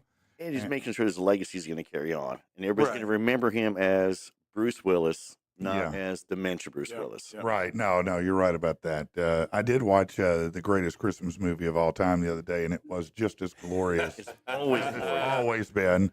Hans Gruber doing Exactly. his thing. Yeah. Oh, damn, man. It's still a great movie. I don't care, man. I remember when I saw that in the theater. Oh, yeah. Oh, it was great. First time there, because Bruce Willis at the time was famous for moonlighting. Yeah. Right. Yeah, with, You know, comedic. Sybil Yeah. Shepherd. Yeah. It was, and it was great. So as a a young teenager, junior high, 8th grade, when this came out, and begged my aunt to take me. She's like, "It's rated R." I was like, "It's okay. My parents aren't going to care." Yeah. Loved it. Absolutely loved it. Yeah. No, And it's the greatest. Yes. I watch it every year. Yeah, no, it's the greatest. Yeah, Moonlight. That's where I fell in love with the guy too, because I love anybody who's a class A smartass. Yep. Ryan Reynolds is Yep. real good at smartassery. Right. Bruce Willis is great at it. Certain actors just have that snark about them. Now there's certain actors I can't stand right now. Is Timothy Chalamet. I'm so tired of seeing his face everywhere. Me too. He's playing the new Bob Dylan role, but I don't know. Everybody. Oh, okay. Everybody seems to put this guy up on some pedestal like he's the best looking dude in the world. He looks like a 12-year-old boy, number one. It's Hollywood. Number two, I'm like, why are you telling me this guy's everything? He's okay. He's got a great marketing. Clearly, he has agents that are just on a god level, because I'm like, this guy is a tool to me, man. He's just a little kid. Okay, so funny trivia for you on the greatest Christmas movie ever. Yeah. Hans Gruber at the end, when Yeah. he was holding on to the watch, Yes. and the let go scene. Yeah. When Bruce Willis releases the clasp. The director told him, "Don't worry, we're going to cut, and then we're going to show you dropping." Right. Because I can't remember his actor's name. He passed away. You talking about the actor who played Hans Yeah. Gruber? Yeah, that's Alan Rickman. So Alan Rickman was afraid of heights, Yeah. and so they had it set up, and he was rigged up, and they just cut it with him on, so that the look on his face Is is legit. real. It's No, a real they look. legit tricked him and then dropped him. And so, yeah, that's what happened. That's exactly right, man. Very Yeah, good. Alan Rickman got the glory of playing two of the greatest bad guys in history when he obviously he played Hans Gruber, but then he played Professor Snape, who, Right. spoiler alert, was actually a good guy. But throughout the series, he wasn't, right? Right, I remember. Now, which is your? Is it the first one? Is that Oh. your favorite out of the Die Hard series? Yeah, Or the first and fourth. first and fourth. Yeah, I think it's What, Live Free or Die Hard? Yeah. Timothy Oliphant, Okay. another Yeah. class A smartass. Oh, I like Yeah. him. He's He's I just like his phenomenal. movies as well. He's so snarky. It's so good. He can just eat up a scene. So his turn, and then I like Justin Long in it too. He's appropriately whiny for the role. See, mine's 1 and 3. Oh, Samuel L. Jackson. Yeah, of course, yeah. the first one. I mean, Yeah. No, that's a great movie too. Yeah, Right. you can't go wrong with Sam Jackson in anything. I mean, he's one of the greatest of all time, man. That was almost like a breakout role for him, though. He didn't have a lot before that, quite a bit. No, you're right. Yeah, it that's really true. was. It really was a big breakout role for him. Now, it wasn't too far after that. I guess Pulp Fiction hit. Mm-hmm. Yeah. And that revitalized John Travolta and probably finished the catapulting of Samuel L. Jackson Yep. into the stratosphere. Hey, Matt, would you do me a huge favor? Yeah. Would you mind trading out with Jared real quick and, Sure. and letting Jared sit in? Would you tell him to come in here and because I want him to be able to get on? Always the and- one kicked out. You notice that? I'm messing with you. You're just on the end, man. It's just how it works Hey, sometimes. while we're waiting on that, man, some comments on Facebook. Oh, share those, would you? Yeah, Ronald Shue said a nice interview with Joe Exotic. I'm guessing he's talking about the interview from yesterday. Thanks, man. That was such a compelling story. And the more I look into it, the more I'm looking into it. I really genuinely believe, as bombastic, as sensational, as over the top as Joe Exotic can be, and he is, and that's why people fell in Right. love with him. But legitimately, I think he's been railroaded. I mean, you look at, man, it's like I said, I watch the ID channel. I watch all these movies. I see these guys who, kill somebody brutally, hold them hostage, torture them, do all these things, and they end up out of prison in, 12, 15 years, and you got this guy in prison for life. Right. I mean, he didn't even make it to the state. Yeah. The contract killer didn't even make it to the state where she was. I mean, it wasn't even close to anything. So at best they thought about doing it. And then the Tigers that allegedly he, illegally killed, Yeah. right? There's a lot of holes in the story, man. There are. I've been and reading up on it more. If you go look at that Joe Exotic official website, you look at the documents, look at the videos of people recanting stories, and I mean it's amazing that you can have all of this new evidence and not get anybody to look at it. Right. You know, this is Jared. Everybody, tell them who you are, Jared. How y'all doing? My name's Jared Harrison. And Jared, what do you do, buddy? Oh, well, I'm custodian. Yeah, and High you, school. yeah. And are you involved with music locally? No. No sir. music. No. Okay, I didn't know if Not you. really musically inclined. No, that's all right. That's all right. So, what school are you at? Ball knob. Bald Knob. All right, Yes. man. That's how big are you at the high school? Yes, sir. How many are in that school? Do you think several hundred? A few hundred. It's Okay. not Okay. large. All right. All I right. think average class is like 80. Now, do you ever find yourself just going into rooms and solving equations on the board? Oh, no. Not Goodwill Hunting, for sure. You said there's 80 in every class? No. I mean, like a graduating class, probably. Oh, I 80 to graduated with 100, maybe 23. 120. You something graduated 23. 23 in my graduating class. I think I graduated with 500. Oh, That was about mine, too. gosh. Bryant High, baby. Watson Chapel. Yeah. Watson Chapel. Yeah. Now I don't know how many it was. It was a lot. Jeez. I'll say that it was a lot. Everybody seemed like was going to Bryant then. Now it's got to be way more than that. I don't know. They have 4,000 schools, or the Bryant School District goes Yeah. somewhere to about Hot Springs, I think. Yeah. It's insane how far that school district goes, man. I had one graduating class of one. Right. No, you Homeschool. did the GED. Yeah, I did the GED. Yeah, Oh, that's okay. different. That's different. No, that's funny though. That is My funny. graduation was an envelope getting mailed off. Yeah, no, it worked, didn't it? Hey, I man, barely hey. made mine. All right, let's do this, guys.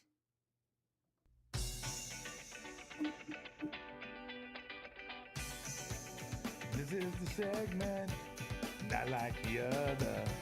People do stupid shit. You say, oh, brother. I need to make a jingle for this. Hey, it's not a copy or a clone of any previous bit. But if you think so, hey, we don't give a shit. That's not just a jingle. That is the jingle, man. Wackadoo. Absolutely the greatest. No, that is the greatest intro ever made. I can assure you of that. It's I mean, whoever sings it's damn sexy. That's all I know.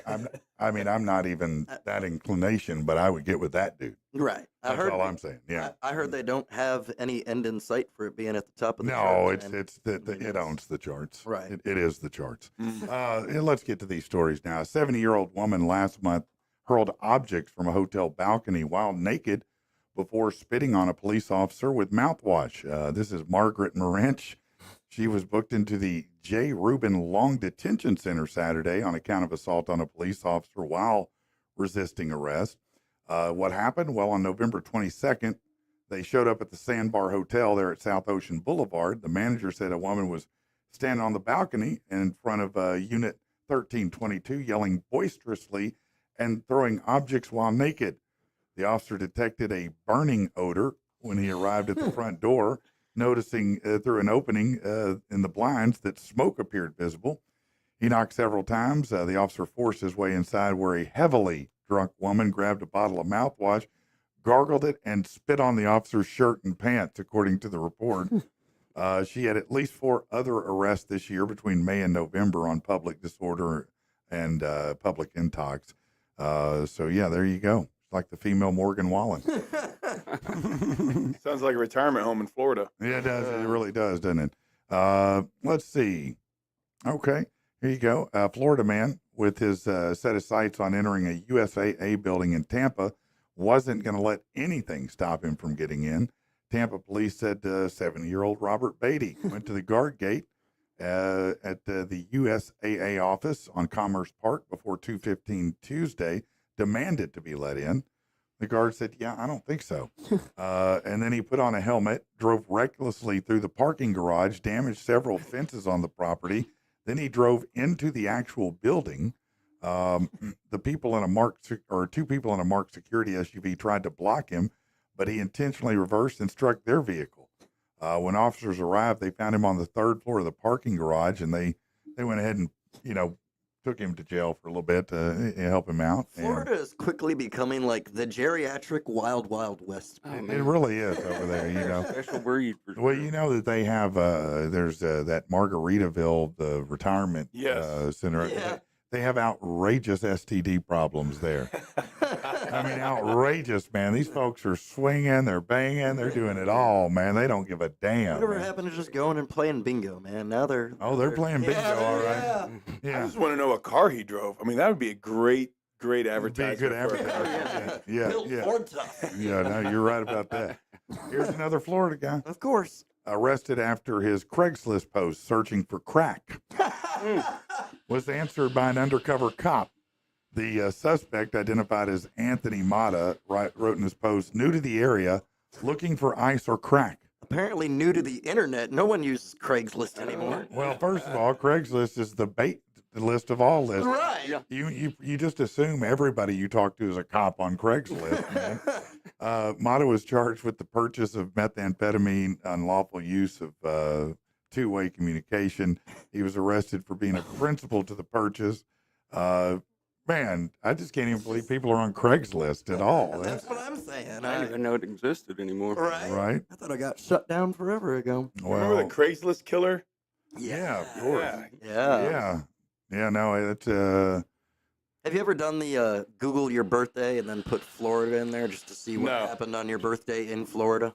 no, I haven't. You What- haven't? what- Oh, because there's always so many news stories about, things that happen in Florida. So they say go to Google and type in Florida and then like your birthday, like mine's April 24th or whatever, and it'll tell you, bring up news articles from there. And Okay. it's just interesting, funny things to, see what crazy things happened in Florida Yeah. on your birthday.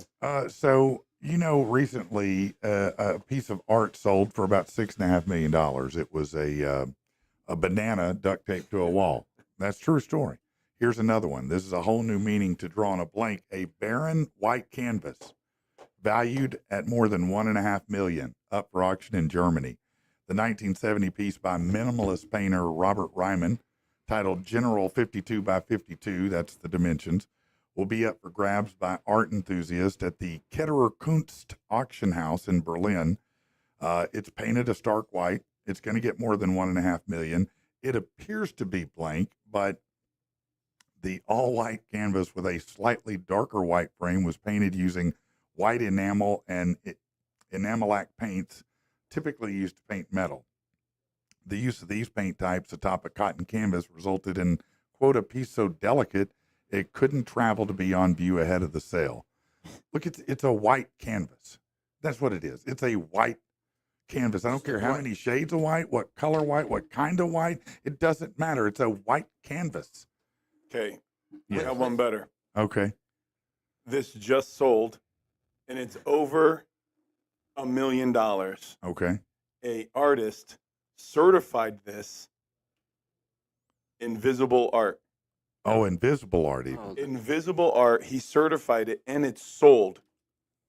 It's right there. Yeah, no, that's much like Bitcoin. Certified and sold. It's sold. It's just, Yeah.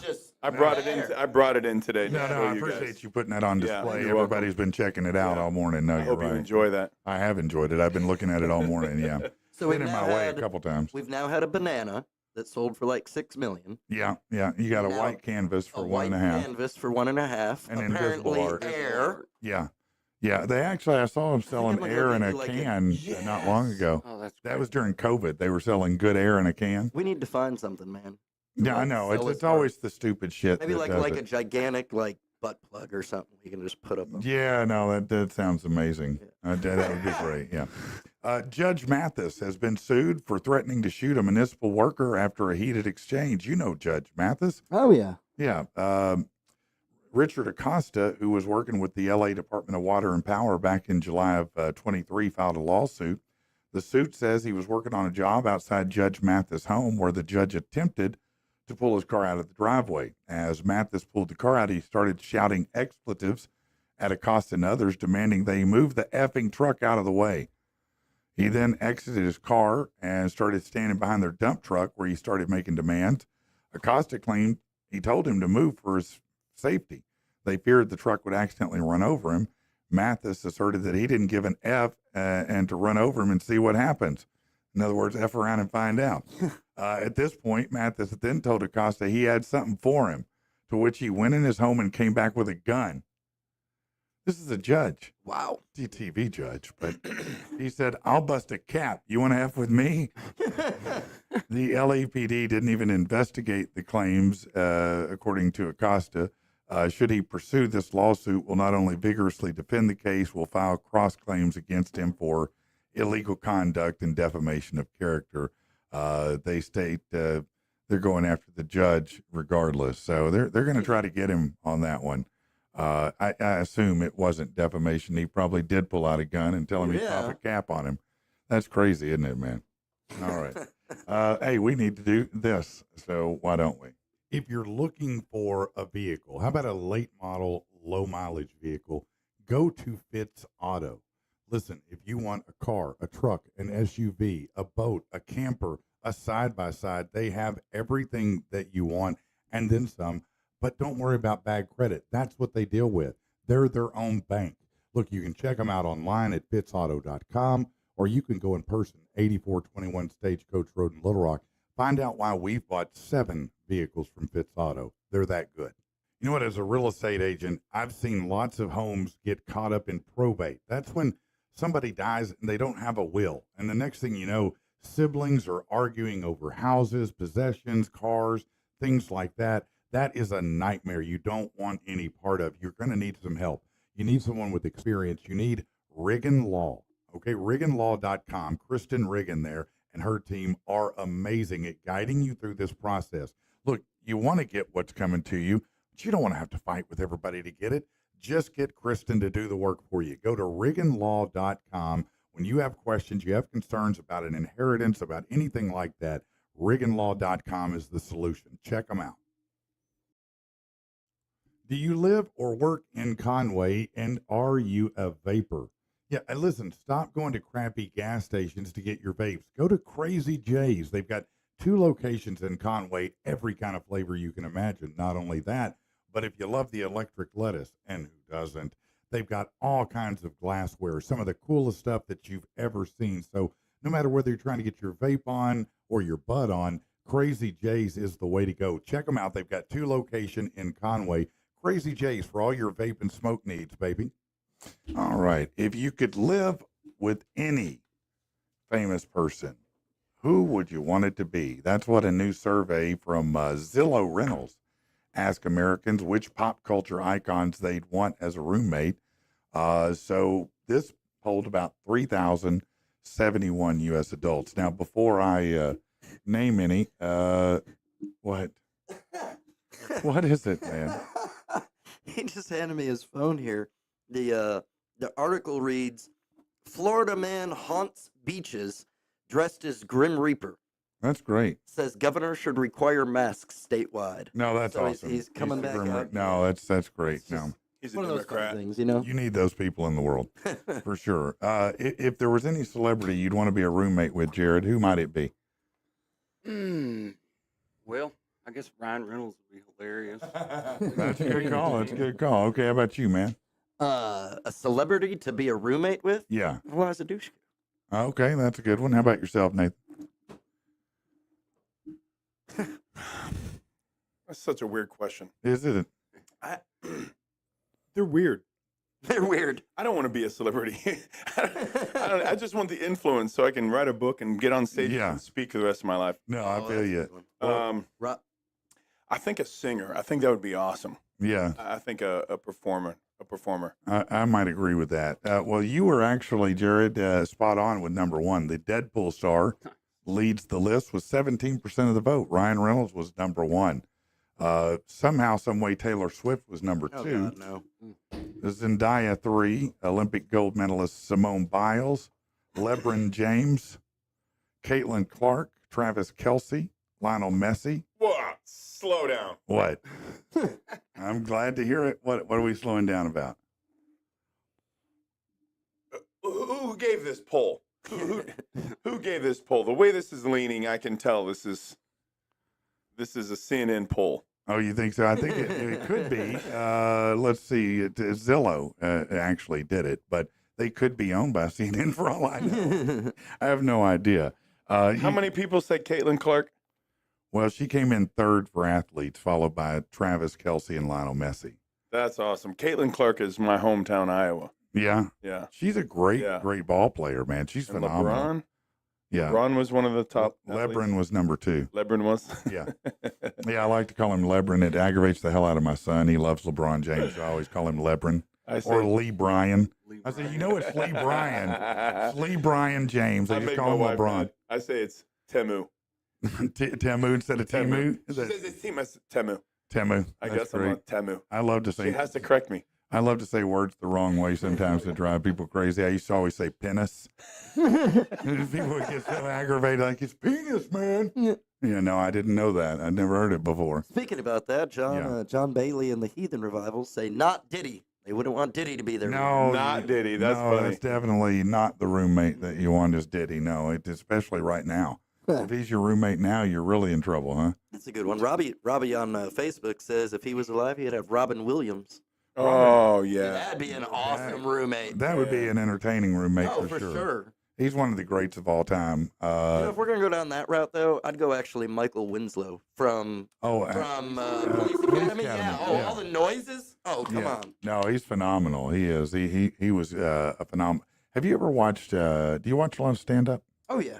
Have you I'm ever a seen? huge stand-up fan. Have you ever seen a set called Bits and Pieces by Pablo Francisco? Yes. Hey, man, you yes. want to talk about voice Oh talent? God, yeah, he's good. Man, that guy right there, man, I think he's back out now, but he had a lot of problems with some of the demons. Is that what happened to him? 'Cause Yeah. I remember seeing he was on like one of the Comedy Central things. Yeah. And he kind of got some up there and then just disappeared. Yeah, he had a little bit of a problem with the drinking. I Yeah. always You know, wondered, like, why, like, it seems like when it comes to celebrities, it's always the stand-up comedians or right? somebody that ends up, or athletes that usually pick up some bad habits and it either kills them or ruins their career or whatever. Yeah, I would say with Standard, or- stand-up comedians, I think what a lot of people probably may not know is that most, I'd say 95% of them became funny out of necessity for survival. Right. You know, most of them have a lot of darkness in their life,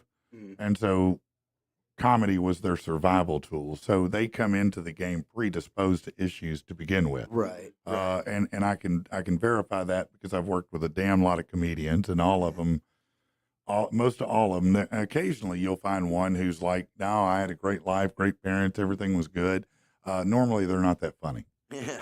I'm just gonna be honest. Normally, it's the people who ate shit on They need sandwiches. trauma.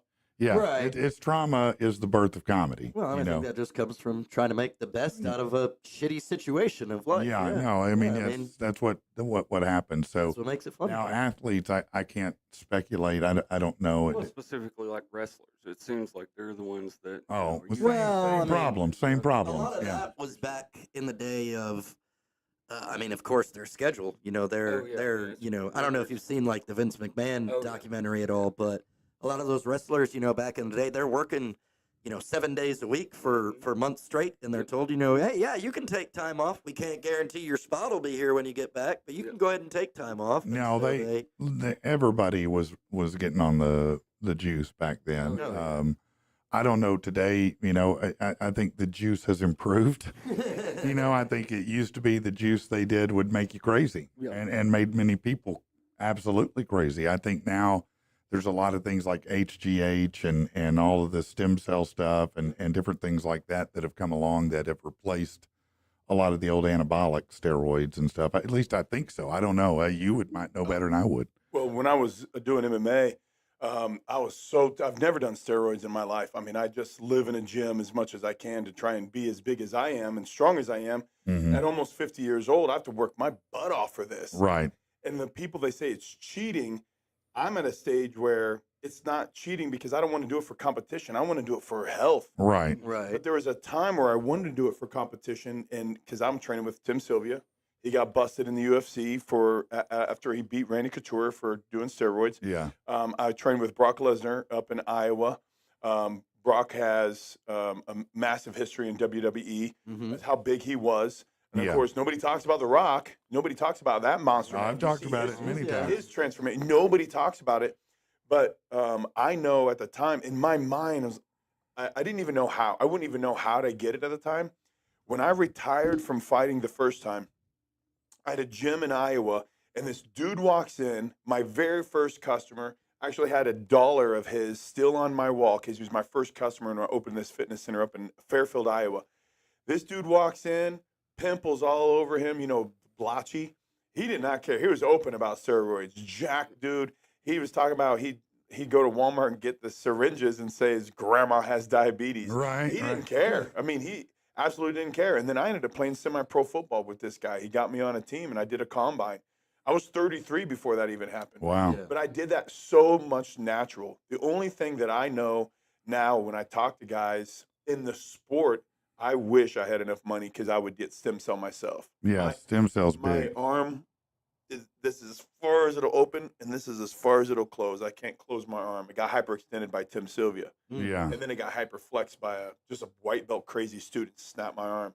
I have injury in my knee. I blew my knee out just hiking a mountain, and Yeah. I wish I can get stem cell Because it rebuilds the tissue. Yes, Right. I mean, yeah. that's the thing that they've discovered. Now, let's go back to what you said because it's true. Look, here's what I know. If I see somebody whose muscles have muscles, Yeah. so when you have the shoulder muscle here, and then there's another one on top of that that's coming up, you can bet that's roid. I mean, there's no way it's not. You cannot naturally accomplish that. I mean, Well, there are a few guys. They are natural. okay, maybe a bodybuilders. few. There are a few guys. They are blood tested. They are natural bodybuilders or natural athletes. They have a genetic code. The way they eat, what they put in their body. I mean, they Mhm. really are natural athletes. The extra stuff. I don't know. Well, have you seen Dave Bautista lately? Yeah, Yeah. yeah. Holy, he's down 50, 60, Yeah, 70 no, pounds. all these guys are trimming Yeah. up. John Cena's trimmed up a lot. Yes. Yeah. And by the way, you know what? I kind of, I discounted him going into acting because he was running the Rock playbook, which is Yeah. smart. I mean, that's what. Look, if I watched the Rock do that and I was coming behind him, I'm damn sure going to try to run that playbook. Absolutely. So I don't blame him for that. But I kind of discounted him at first because I was like, bro, you'll never be the Rock. Rock, Just yeah. stop, man. But you know what? To be honest with you, he's funny as hell, man. That dude is funny. He's got a funny face. That And- skit from Ricky Stanicki. Oh Yeah. my lord! That was hilarious. Oh, man. Yeah. There's the I great- went into that movie going, this is going to be stupid. I got nothing else to watch. I loved it. Yeah, Ricky Stanicki was a hilarious movie. Yeah. If you it ever was watched interesting. Yeah, Okay. yeah. I worked with John Cena down in Atlanta. I got to work with him twice. Yeah. The first time What were you on the Peacemaker set? I was on a set. Okay. It's not out yet. I was on a set with Hey, him. set. Yeah. I was on a set, but I don't know if you know this, but all movies have a secret title. Oh no, I did not know Yeah. that. Wow. Movies have a secret title to keep People the from knowing. hordes away. Okay. I was downtown Atlanta filming with Don Cheadle and Kevin Hart. Wow. I got to film in Fight Night, the new Yeah. thing that's on Peacock. Yeah. I was in Fight Night. Well, it was already bad enough because we're right next to the public transportation station Okay. downtown Atlanta. Guys coming up, Kevin, Kevin, screaming Right. for I Kevin bet. Hart. Yeah. And this dude is drunk. He wants to fight everybody. He's 5'0". He wants to fight everyone. Of Homeless course he dude. does. Look at the. I mean, he's just screaming. The cops are trying to get him off. So there's a secret code. Will Trent had a code for the dog, whatever the dog's name is on Will Trent. Mm-hmm. Genesis was Superman. Okay. Well, I show up to this TV show. I told my wife, I said, honey, I just got booked on my first Christian TV show. She's like, really? I'm like, yeah. It's called Scriptures. Ah, Okay, that was the code name. that was the for code actual- name, yeah, okay. right? So I'm on set. I'm so excited. I get my sheriff's uniform on, and I hear it. They're like, Kirby, I'm like, yes. He goes, we're going to feature you, so get yourself ready, get propped up. We're going to bring you on. We're going to feature you first. I'm like, oh, cool. I'm standing there talking to a SWAT guy and an actual sheriff for this town in Georgia. Okay. And I see the stunt guy sitting at it, and of course, I'm taking notice because that's all I want to do because I can elongate my career By doing stunts. by doing right. stunts without having to kiss and make out. And I won't do Yeah. anything with LGBTQ. I will do nothing with that. I'm not going to go against my morals and values. And if I can just fight and kill people, that'll be Yeah. the best thing for me in Nothing this wrong with career. that morally, no. Yeah, I don't have a problem with that. So they're getting these stunts ready. It's a breakaway bench. I'm like, there's a Christian film with stunts. That never happens. There's nothing cool in Right. Christian films. So I get to my mark, and there's a stand-in. I recognize this guy from Superman. I'm like, hey, I worked with you on Superman. Who you were? He was Keith Orange Sweat Okay. stand-in because I worked with Nathan Fillion. And Yeah. there's a new superhero coming out, by the way. Oh, really? Yeah, I that love shit- Nathan Fillion, Yeah, man. he was cool. I bet he He was. was, he was a trooper. His He seems like he's real down to earth. his costume. Uh-huh. Oh my! We were dying. We were losing people on Superman. 30 to 40 to 50 actors a day wouldn't come back. They started paying us $400 and $500 a day just to keep us there, continuity wise. What was the problem? Heat? Oh, Holy crap, man! We were dying, and this was in the sand pits of Atlanta. yeah. My lips were sunburnt. They were chapped. I mean, we were losing people left and right. Yeah. Wow. The military was worse because we had headgear, we had thigh pistols, we were covered head to toe, we had a Yeah. flak jacket on, we had everything, and man, we were carrying 20-pound replicas, 25-pound replicas of HKs. Some were real HKs that were set for breaks. Right. Yeah, yeah.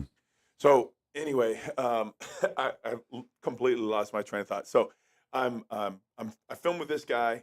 He was a stand-in. He's a stand-in on this show called Scriptures. Right. And I'm like, who are you standing for? He goes, I'm here for John. I'm like, oh, okay. 3-4 minutes go by. I still have not processed what I'm doing here. Christian show, I thought it was. And I said, so you said John. Who's the actor? Who's John? He goes, Cena. John Cena. I'm like, John Cena's in a Christian movie? And he goes, dude, this is Peacemaker. I was an idiot. I was such an That's idiot. great. That's Such great. an idiot. And so here comes John Cena, and here comes James Gunn's wife. She's in the scene, and they walk up. And next thing I know, I hear, Kirby, move to your left. More. Now I'm in the dirt. I can't figure out what's going on. It's because I'm standing here. John Cena is here. Yeah, right. Right. I had no idea he wasn't that big. No, he's probably my height. How tall are you? 6'5". Are you 6'5"? Yeah. God. Yeah. Yeah, I'm Wow, I 6'5". didn't even know that, So man. you I don't. literally couldn't Wow. see John Cena. Yeah. Dude, I wanted to make that joke. I wanted to make that joke so bad. I didn't even see you. I didn't even. I didn't say it though. Yeah, that's But great. he was so cool. You know, I'll tell you the best part about it. You were asking about, actors, and Yeah. I've been around some crazy, some big names, Right, obviously. massive names. Zoe Saldana was awesome. Oh, those. Yeah. I was telling you about the rap party for Lioness. Everybody's crying. Taylor Sheridan. Nicole, they're crying because they spent 78 days together. I was on set Yeah. for 4 days. Wow. I've met some cool people. I got to work with Glenn Powell for over a month down there. I like him as an actor. He's really, really good. He was great. He was Yeah. fantastic. He seems like a pro, you know? He was professional on everything. Yeah. Everything he did. He injured himself on one night we're pulling 13-hour, 14-hour days. And since it's a football movie, we had the Georgia State Stadium down there in Atlanta. And it used to be the old Atlanta Brave Stadium. I didn't know they did that. Okay. It was amazing. Wow. So it's late at night because we need the night sky. We'd film till 6 a.m. till the sun would come up. And he was doing one of the scenes for this football TV show, and he sprained something. And you see him take a different path, and everybody starts looking. And he starts hopping. He's really limping. They're carrying him off the field. Wow. Next day, came back, filmed. Next day, came back, and he filmed. Wow. Yeah, he was spot on. Durable. He was great. Yeah. Yeah. But anyway, about John Cena, he's off. He's in his trailer. Okay. He was wearing some weird thing for the show. Very cool. Again, he's different when he's on set. Right. The way he walks because of his body's just torn up. The way Yeah. he stands. So there's a crowd that's starting to build around town. The word's getting out. Okay. And that's why the cops are there. I found out that's why they were really there in town. And so I go over and I start talking to them. They don't know I'm nobody. Right. So Right. whatever. I go and talk to them. there's a girl with special abilities over there dying to see John Cena. So I'm messing with her and her family. They end up coming over and getting my autograph and coming over and getting pictures taken with me because I'm just messing with them all day. I mean, they're so Yeah. cool. I'm having on the side, guys, you got to back up. John's going to come out. I'm not doing crowd control, but I'm just farting around between scenes. Yeah, I'm just having a little fun with it. And John came out and he signed every single person's autograph. Oh yeah.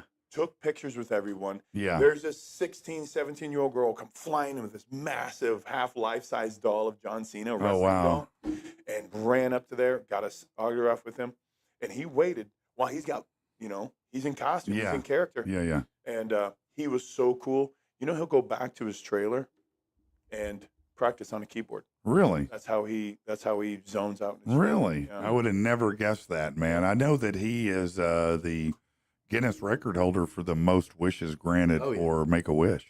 No way. Yes, he is, by far and away.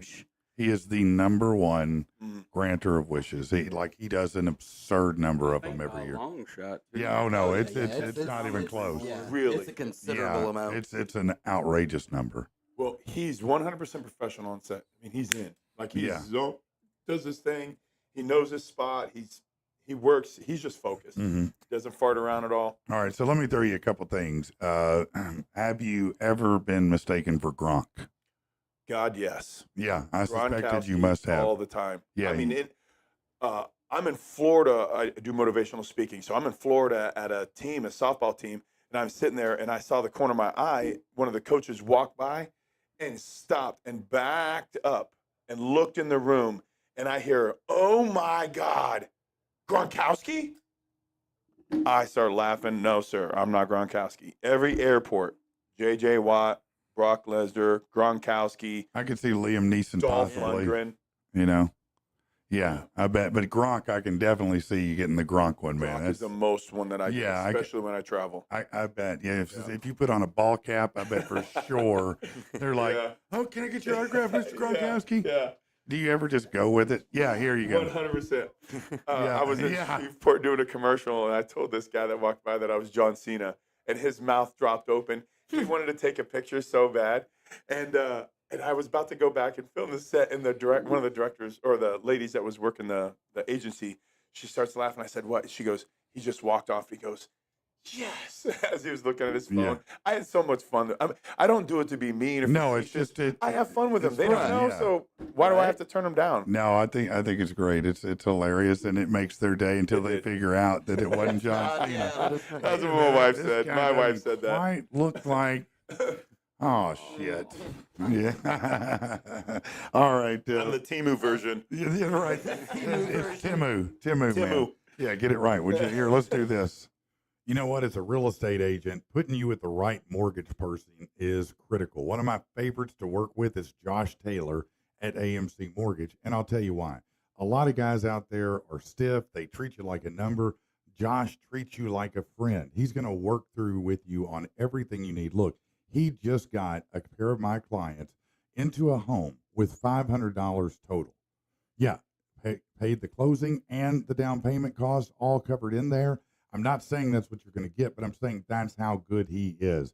Check him out. Give him a call, 351-2579. It's Josh Taylor at AMC Mortgage. If you're looking for a local mortgage guy, that's one that I recommend. Have you been injured? You need an attorney with a passion for people and an obsession with justice. That attorney is Tim Reed in Little Rock. Look, they've won $1.3 million in wrongful death, almost $1 million in medical malpractice and in insurance dispute. These guys know what they're doing, but more importantly, he's not a figurehead of some kind. He's not just some person on a poster with a picture of a rig or a smile or his dog with him. This is a real guy you can text with, you can talk to, and who will take good care of you. He'll work with you personally to get what you deserve. Check out reedfirm.com, reedfirm.com, or give him a call, 777-7333.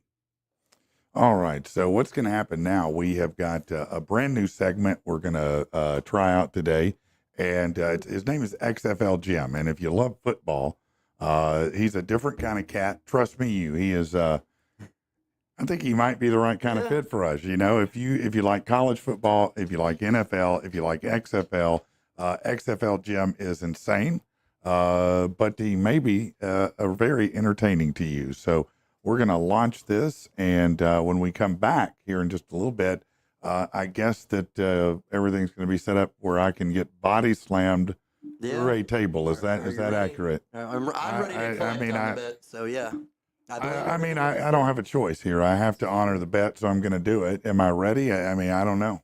We'll find out. I'm not even sure the guy can pick me up, to be honest with you. I'm a little hesitant to believe he can even do that. He said he eats guys like you for breakfast. I eat pieces of shit like you for breakfast. You eat shit for breakfast? No.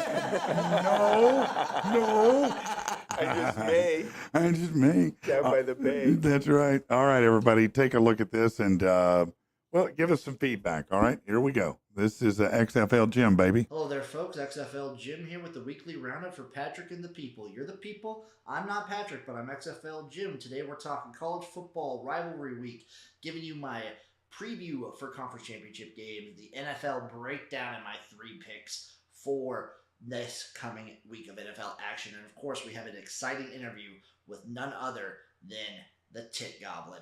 Let's get rounding up. We begin, of course, by looking at the biggest weekend of college football action. It was rivalry weekend. There's a couple big points I'd like to hit and a few key games that I want to look into. First off, I love the fights. I love the brawls. Teams were planting flags left and right. It was awesome. It was beautiful. It's what makes college football such a fun sport. It's hate. And what makes sports better than just clean, old-fashioned hate?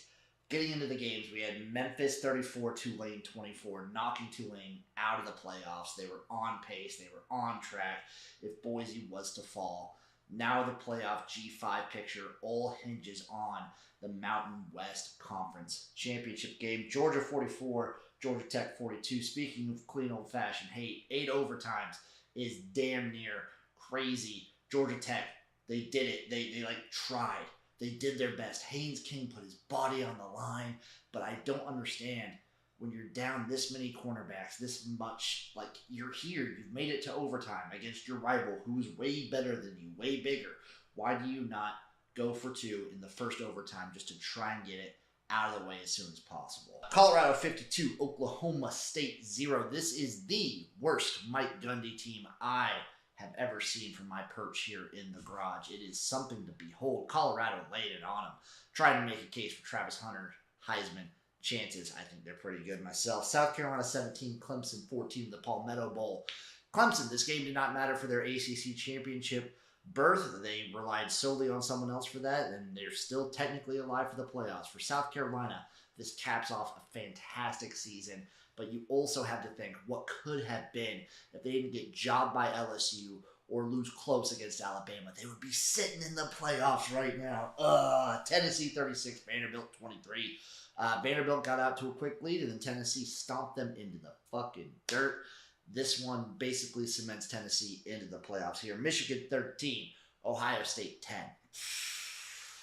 What? Just what? I seriously think that Jim Harbaugh did irreparable damage to Ryan Day when he called Ohio State soft. Because Ohio State had ways to win this game. Yes, Will Howard threw some bad picks. I don't care. You still have the best receiving group in the entire country.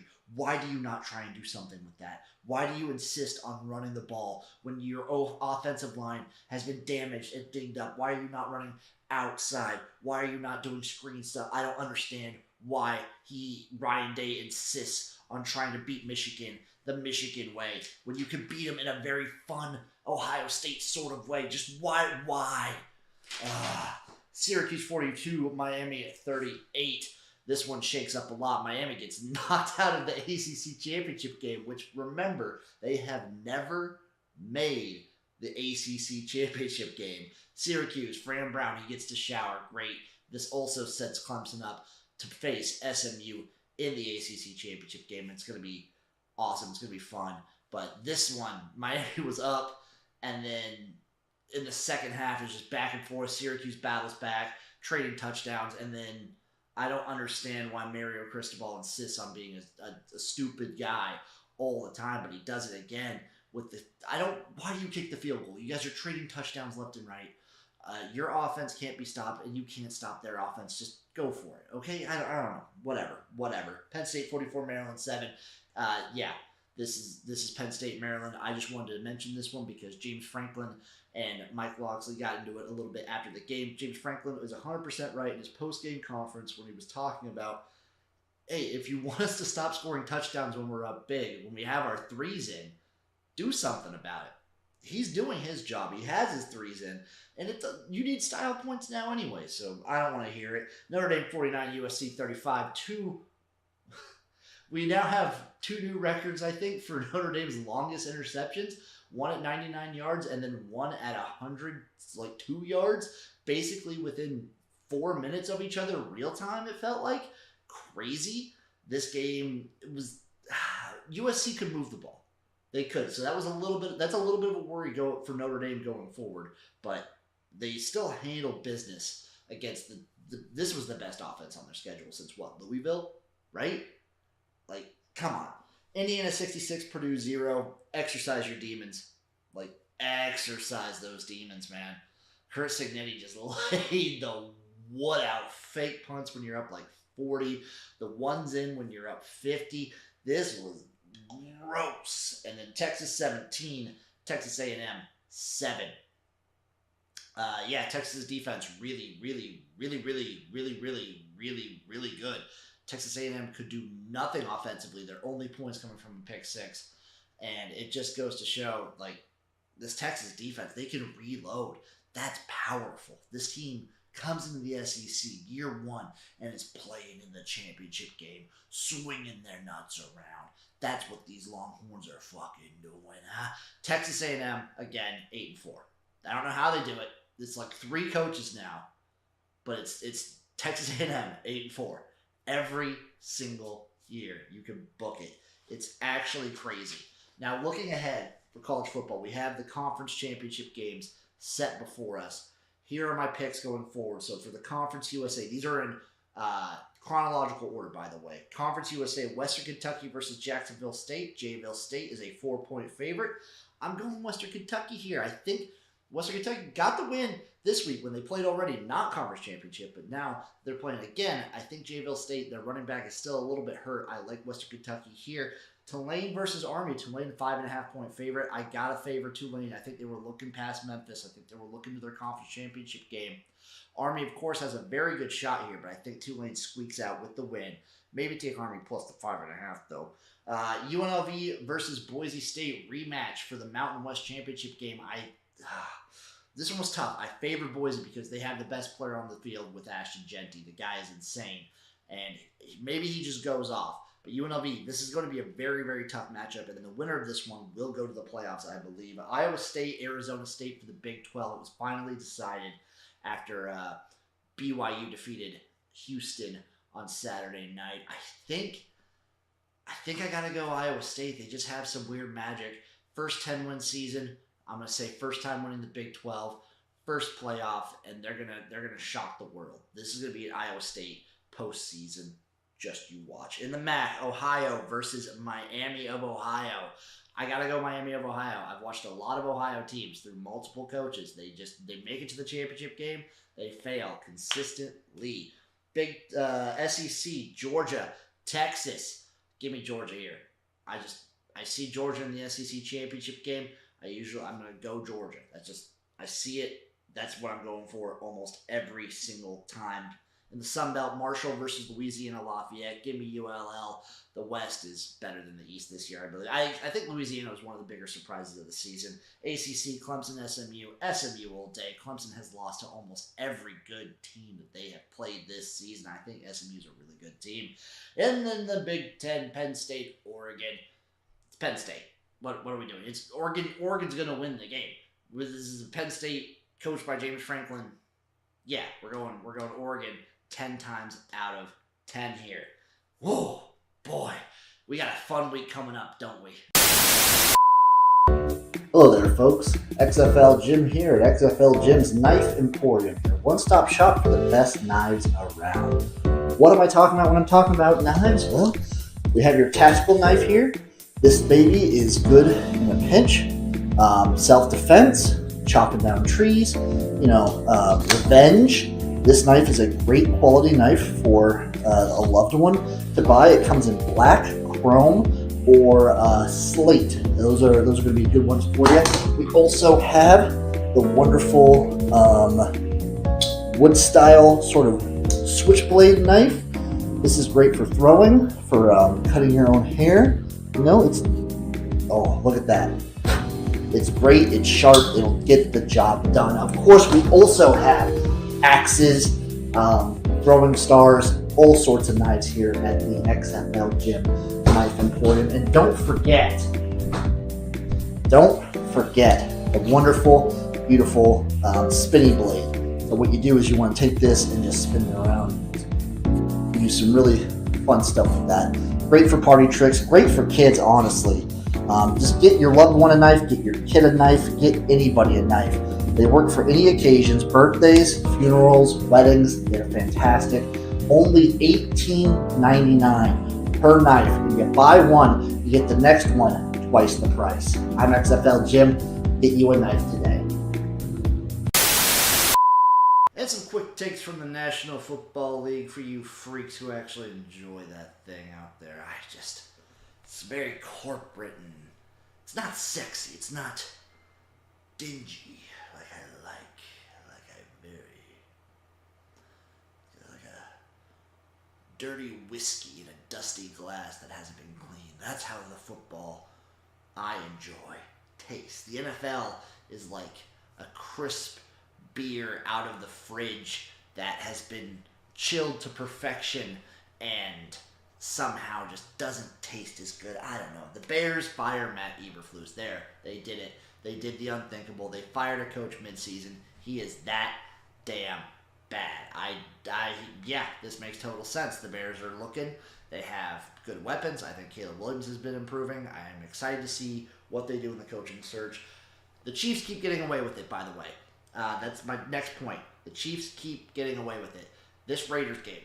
And the Raiders were stupid for kicking the field goal when they did. I think they should have gone for it. Would have ended up being the same situation if they didn't get it anyway. But that's neither here nor there. The Chiefs keep getting away with this weird juju magic, and I'm sorry. I cannot stand for it. There's something in the air whenever the Chiefs play. Bengals dead. Bengals killed, dead. Turn them into a rug. I don't care what you do. Just get them off of my screen. You cannot. The way they are wasting Joe Burrow in this offense right now is deplorable. The Eagles equal great. Capital Great. Great. The Eagles are probably like a top 2 team in the NFL right now. I'm just sorry. That's how they're playing. And Josh Allen's my MVP. I'm calling it right now. Josh Allen, MVP. The guy does it all. He throws, he catches, he dives, he runs, he scores touchdowns like crazy. Yes. Now, looking forward to Week 14 of the NFL. I'm going to give you a couple 3 things of advice here. I have 3 plays. If you for you gambling inclined people out there, a couple 3 things here. I'm taking the Packers Lions over 51. That's right, Packers Lions over 51. You know what that means. It's going to be pointsy. The Lions defense banged up. Their offense can score on anyone. Give me that over there. Raiders +7. Feisty team. Baker Mayfield and the Tampa Bay Buccaneers. They're good. They're really, really good. But I love the chutzpah that this Raiders team is playing with right now. And at number 3, give me the Cowboys Bengals over 49. This could get ugly, but I like overs in Bengals games because their offense is electric and their defense can do nothing. So once again, Packers Lions over 51, Raiders +7, and Cowboys Bengals over 49. That's the NFL bit for today. Let's go. It's at this point in the show that I would like to introduce someone. If you're very #Growing Certified and know what's going on in the world of me and the garage and all that, you know this guest. But if you don't, give us a big round of applause for the Tit Goblin, everybody. Okay, Tit Goblin, or TG, I guess we can call you. I just have a couple questions, the same interview process for every show. Let's just start with an easy one, I guess. What sports do you enjoy watching? Well, first off, I'd like to say thank you for having me on XFL, Jim. Favorite sport, huh? I have to go with golf. Okay. What's your favorite storylines going on right now in just the world of sports? Well, my favorite storyline going on right now is Mike Tyson's butt. It's been something I've been following very extensively. Okay. Do you gamble on sports? I know sports gambling is a big thing going on right now in today's atmosphere. Do you partake? I do gamble a little bit, though. It's really just on the WNBA. Okay, two more. I'm a football first guy. Give me your Super Bowl picks. Super Bowl prediction. I'm going to have to go with the Vikings and the Broncos. Yeah. And your prediction for the college football national championship. Just for the college football playoffs, I'm going to have to go SMU Penn State. Yeah. Okay, that's the Tick Goblin, everybody. Give a round of applause for TG. I love you guys. Go check out my stuff at XFL Gym, YouTube, Twitter, Twitch. I stream a lot of the X League games. I got weekly videos coming out. I'm actually doing a video coming up reviewing what cities I think would be great for UFL expansion. So be on the lookout for that coming up. And come on, shout out these guys. Give the video a like. Give it a follow. This was a fun deal. Patrick is a great dude. This channel's great. Fucking love you guys. And we'll see you next time for another weekly roundup. Stay frosty and stay hashtag Raj certified. Man, that might be the craziest shit I've ever seen in my life, man. I'm gonna be honest with you. That must be amazing because that is insane. I don't know what was going on. I don't know what's happening with that guy, if he dropped acid, shrooms when he did it, but that was unbelievable. So What? listen, The community cable channel thing. Just I know, right? wow. It is so amazing, man. The guy's been viral several times on online with some of his rants, and so we offered him the segment because he didn't have a segment anywhere, and said, "Well, let's see what you can do, man. Just try it out, And that was definitely worth everything that you paid for it, man. Man, everything. When the entire room goes, what the Yeah, right. bitch? So here's what you need to do. Okay, listen, if you're just listening, okay, today, you might just be listening because you're at work or whatever the case may be, you're driving, but go back and watch that because the visual on it is just unbelievable, man. It's amazing. Now, as promised, I'm getting ready to get body slammed through a table. Is that correct? This is correct. We had made the bet. I We said did. I think I Michigan lost. is going to win. They I- did. They did. Somehow, some way, it did happen. You're right. They came close to me getting, because your part of the bet was that if Ohio won, I had to get tortured by Demanda. Yeah. Well, I was very nonchalant, and when I told my wife, I said, "Look at this guy here. He's trying to swell up on me with Ohio State. Man, are you kidding me? This year with that shit Michigan's doing, they're trash, man." I know. You called them the JV scrub team. I did. Yeah. They were the JV scrub team, And then you guys had your $20 million team. Yeah, no, we have all the money. We have everything that you're supposed to have at Ohio State to win, and you see what happened, right? So I do want to know, though, just for my side, Mhm. what method were you going to have Demanda go with? Well, I was thinking about using the kendo stick. Yeah, okay. Yeah, I was thinking about having her light you up with the kendo stick a few times. I thought that would be sweet. Well, But I need to get on this. yeah, I want a gut punch. yeah. I mean, I just want one punch. Somebody lose, bring me in for a gut. We do Okay. a burnout. oh, you want to do the gut Okay, punch. okay. Me and my So, fighters, we do a burnout, and I Okay. drop every one of all them. right. So here's what we'll do then. And I should not do this. This is stupid of me. But this is what's going to happen. We have the wheel of pain. I spin the wheel of pain, and whatever I get, I have to do. Okay. So what we'll do is we'll put that on the wheel of pain, so that if it lands on your space, you get to come in and deliver that gut shot to See me. that? Yeah, I do. I saw it earlier, and I was like, "Geez, man, I would never want to be hit by that guy." And here I am going, "I'll be hit by that guy." Yeah, I'm an idiot. So with So- that being said, I'd like to introduce you to Chris Starks, aka Jimmy Buffet. Jimmy Buffet. I've been hearing about you, man. Here's question one. Can you pick my fat ass up? Probably. Probably. See, that's inspiring right there. That's very inspiring. Okay. He was the inaugural heavyweight champion for Vapors Championship. Oh, really? He was their first champion. Yeah, it was a terrible idea on their part, but I'm glad they did it. Yeah. I'm glad I finally got to be a champion and make a champion entrance. But I mean, Well, look at me. I'm a big idiot. So Yeah. nah, dude, you were well worth it, and we were glad to have the championship on you. Unfortunately, he lost it at the end of last year to Troy Twain in a last man standing match. Well, He it took can't advantage happen. of him and ended up handcuffing him to a corner post, and he couldn't answer the count of 10. No, I can understand. I mean, if you're They didn't even handcuffed, have it's tough. handcuffs, it was chains.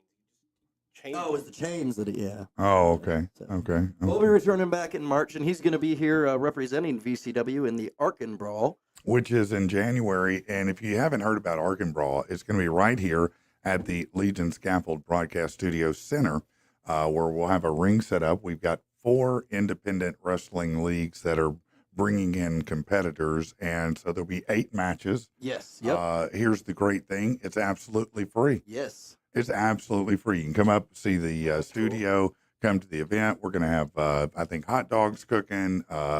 It's going to be awesome, Well, and and- it's going to be a lot of fun. I talked to you, maybe during the matches or Yeah, something. We can get you there to do some comedy. Yeah, I think I'm going to do a little bit of stuff. Might get up and do a little stand up and have a little bit of fun with folks too. Yeah. Sounds like I haven't done it in a while, so it'd be fun to do some. Right, well, we'll it'd have that be a and- good time to Can I do. tell you what I look forward to? What do you look I, forward to? I never hear you say it, so I don't know if I'm going to upset you by saying Yeah. this. You know what I love to listen to you on the radio? What's that? Angry Patrick. Oh yeah, no, it happens every Friday. I'll be getting ready for that tomorrow too. The rant. That was my favorite. No, I mean, I this said, past, he's gonna blow a valve. yeah, no, I've heard that before. Yeah, I mean, red. You could hear it just. yeah. Last week was rant 801. Wow. This will be 802 this It's week. awesome. Yeah. Man, Very cool. It is cool, man. Thank you. I When did you appreciate start that. Angry Patrick? Because that's when I knew you. Then. Man, so I had been on the show as the real critic, more of an anti-movie critic, Mhm. and I did that for, probably 2 years. Started at Lick, the station we no longer speak of, we used to call it, but Lick 106.3. And I was there with them. They got fired. And when they went to the Edge, they wanted me to come back, with them. And so I did. But after a little bit, I was like, listen, I'm so tired of watching crappy movies because the only ones that are fun to rant about are the terrible ones, Yeah. And so most of the time, nobody wants to go watch a shit movie with you. They're like, no, I don't want to go watch that. So I'm by myself. And I was like, man, I'm tired of going to these movies, man. Can I just talk about whatever I want? And he said, well, yeah. What are you going to call yourself? And so I changed it to Patrick the Angry Reviewer. But when websites came into vogue, I was like, nobody's going to type that shit, So I said, let me just go Angry Patrick. And when I shortened it and started ranting about pop culture, that's when it took off. Yeah. That's when my stand-up started. That's when I was yep. syndicated all over the country. Yeah. It was crazy, how that happened from one character that started as a kind of a call-in, and then I'd show up every Friday, and then, that led to me co-hosting and, filling in, and then boom, I was half of the show then for Right. 13, 14 years, Yeah. Yeah. So yeah, it's been a great character. Yeah. You know what I No, mean? it was one of my favorite to listen to. Well, yeah, every Friday it still happens. You can go back and watch rants from the past. Now, we're getting ready to do this body slam, but first, a couple things. Number one is, look, maybe you need a roof. Okay, you're thinking about getting a roof. I want you to go to TitanRoofingCompany.com. It's a family business. They've been here a long time in Arkansas. They've got offices in, I know, Hot Springs and Little Rock and Conway. So no matter where you are, they can help you out. Here's what they can do. Even if you, let's say you had someone come out and your roof replacement was turned down, these guys specialize in getting it approved. Not only that, you get a 10-year warranty that's transferable. That's the number one question everybody ever asks when they buy a house. How old is the roof? I swear to God, 99% of the time, that's the first question out of everyone's mouth. It's that important. So having that transferable warranty makes a difference. Go to titanroofing.com. And if you need heat and air, you want to talk to my good friends at Cabot Mechanical HVAC, David Lindsay. He's the service manager. He's phenomenal, man. You're going to love working with the guy. He's people just like us. He's down to earth, and he's not going to rip you off. And that's what you're looking for in a heat and air guy, because a lot of them take your head off. I had a guy that told me I need to replace the whole unit. It was really about $9,000. I got a second opinion. David came out. It was $187 later. I said, you are my heat and air guy until I die, bro. Check them out, cabotmechanical.com, or give them a call, 502-2720, all right? And check those guys out. Now, it is time. I've procrastinated. I have run segments. I have done everything I possibly could to avoid this. Number and, Yeah, that was, I said, new phone, who dis? No habla. Yeah, that's right. But so now we're going to have to do it. So here's what's going to happen. I'm going to change this. Rich, you're going to continue to kind of narrate what's going on for everyone while I'm doing this, right? Absolutely. All right, so let me change over this camera angle. Let's see if we can now. Hold on. I always mess this up, but I'm going to try not to. Look at that. Oh, look. Look at that. Perfect. Okay, and well. That is a beautiful table, man. Okay, let's see how this is going to work here. Does this zoom back? Hold on one second. Let me just see if this will zoom back. Yeah. Oh, Okay, hey. yeah. That way we can get a real nice wide shot of me getting my ass slammed through a table. All right, Rich, you got the comm here? Yeah. Yeah. Before we do it, can we get a Michael Bay lens flare? You know, What is it you want? a Michael Bay lens flare. Oh, yeah, just a real quick light flare. Yeah, no, I don't have that built in. Here, I have this. Bullshit. It's my show. We do it my way. All right. Make this happen. Come on. Come on. Jesus, I'm an idiot. This is great. Oh, this is gonna be I awesome. wasn't ready for this. Hang on, just before we do it, though, real quick. What?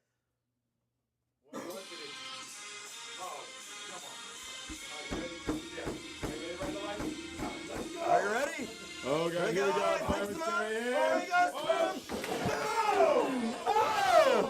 Patrick is down. 1, 2. Wait. Go for the pin. Go. Rolls him up. 1, 2, 3. Ding, ding, ding. Oh, you took like a champ, man. The shoot. What I did, I came out of my damn shoe. Oh, out your shoes. He wasn't sure he'd be able to pick him up. Oh my God. Oh no, here. Well, Jesus. Now that's man. Wow. I just went through a table, people. Hold on. Let me set this back again. You got instant replay for that? Man, it will be instant scoot you in this way, man. Oh my God. Hold on. It's great to be a Michigan Wolverine. Yeah, no, shut up, man. Was that the payoff you wanted right there, bro? Oh, that was Ooh, man. that was almost better than Michigan winning the game. Of all the stuff that I've never been slammed through a table. Yeah. Did that hurt? What do you think? Dude, it looks like that freaking hurt. What do you think? I think it hurt. Yeah, no, my back is radiating up and down. I may not walk today. I don't know yet. Jimmy says if you need a drink of his, Get the hell out of here with your coconut, man. What are you talking? Get that crap out of here, man. If it's any consolation, I feel fine. No, and apparently you could lift me up. We did see that. Yeah. Are you doubting that anymore? We're doing pictures up in here, man. After I get my ass beat, you're trying to get a picture of me smiling. That's probably the worst fake smile you've ever seen in your life right there, man. Jesus, my back hurts, man. Oh, I bet it did. Oh, you hit. Like, I was. Man, that's insane. Great man. job, Buffet. Thank you. Bobby Buffet. But at least, I did feel some, as I'm laying there in pain after hitting the floor at the table and then the floor. And then he comes over and pounds on me.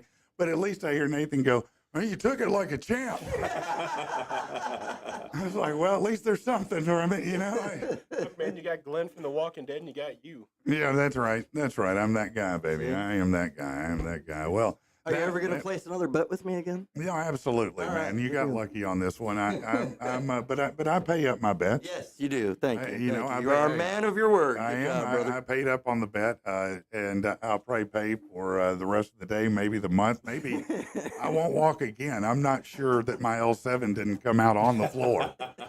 It's very possible. And of all days for Dr. Marla, the physical therapist, to not be here, I have to have my back broken for entertainment purposes and not have my physical therapist here. Well, if you enjoyed that, you can. See Well, it, and who would actually- enjoy that? I mean, honestly, I'm sure a Oh, lot you of mean people the enjoyed audience seeing enjoyed it? it. Oh, Yeah, okay. I thought yeah. you meant if I enjoyed it. I was like, man, are you crazy? I think actually 99.99% of the world enjoyed that. Yeah. Only Patrick is the one who does. Yeah, it's just probably me and That's gonna be your one viral random TikTok fan video. who's like, why would you hurt Patrick? I would say your wife was probably upset, but No, She was she probably would cheering enjoy for that immensely. She She would was the cheer one for that that. wanted to do it originally. That's couples therapy. Yeah, no, that definitely is. I promise you, she'll probably be watching that on a loop today. Hold on, I'm watching something. What are you watching, babe? Don't worry about it.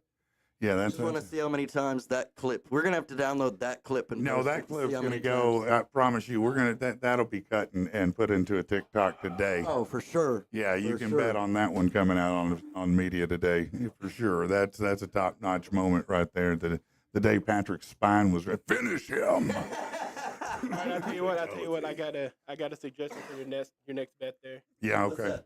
Patrick loses. Me and Patrick in an exploding barbed wire death match. That sounds fantastic. Me and you in a match. Death match.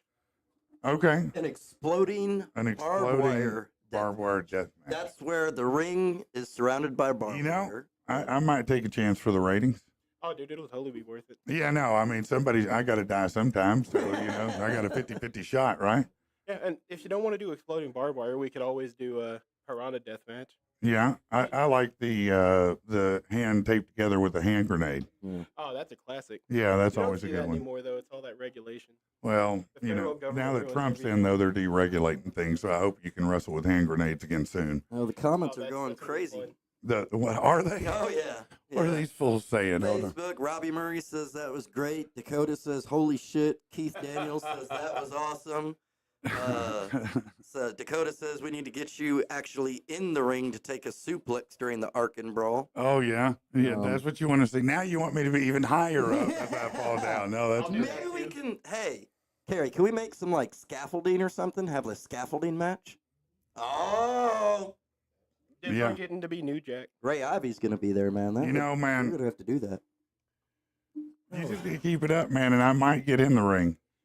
Just keep Is that the flapping challenge? over there, man. Are we gonna have? You know, it was fun to bet, but if you want to keep going, we can go, man. Look, Tammy's- man, I'll put pen to paper right now. We have one of the Hey, owners. well, of Anchorage. I'm not. Yeah. I'm not afraid of the heat, son. we can don't make think this I am. official. Are we gonna do it? What? Make the match official? Hey, if y'all want to, we'll throw it in an You Arkin got Brawl. something? You got something you want me to sign?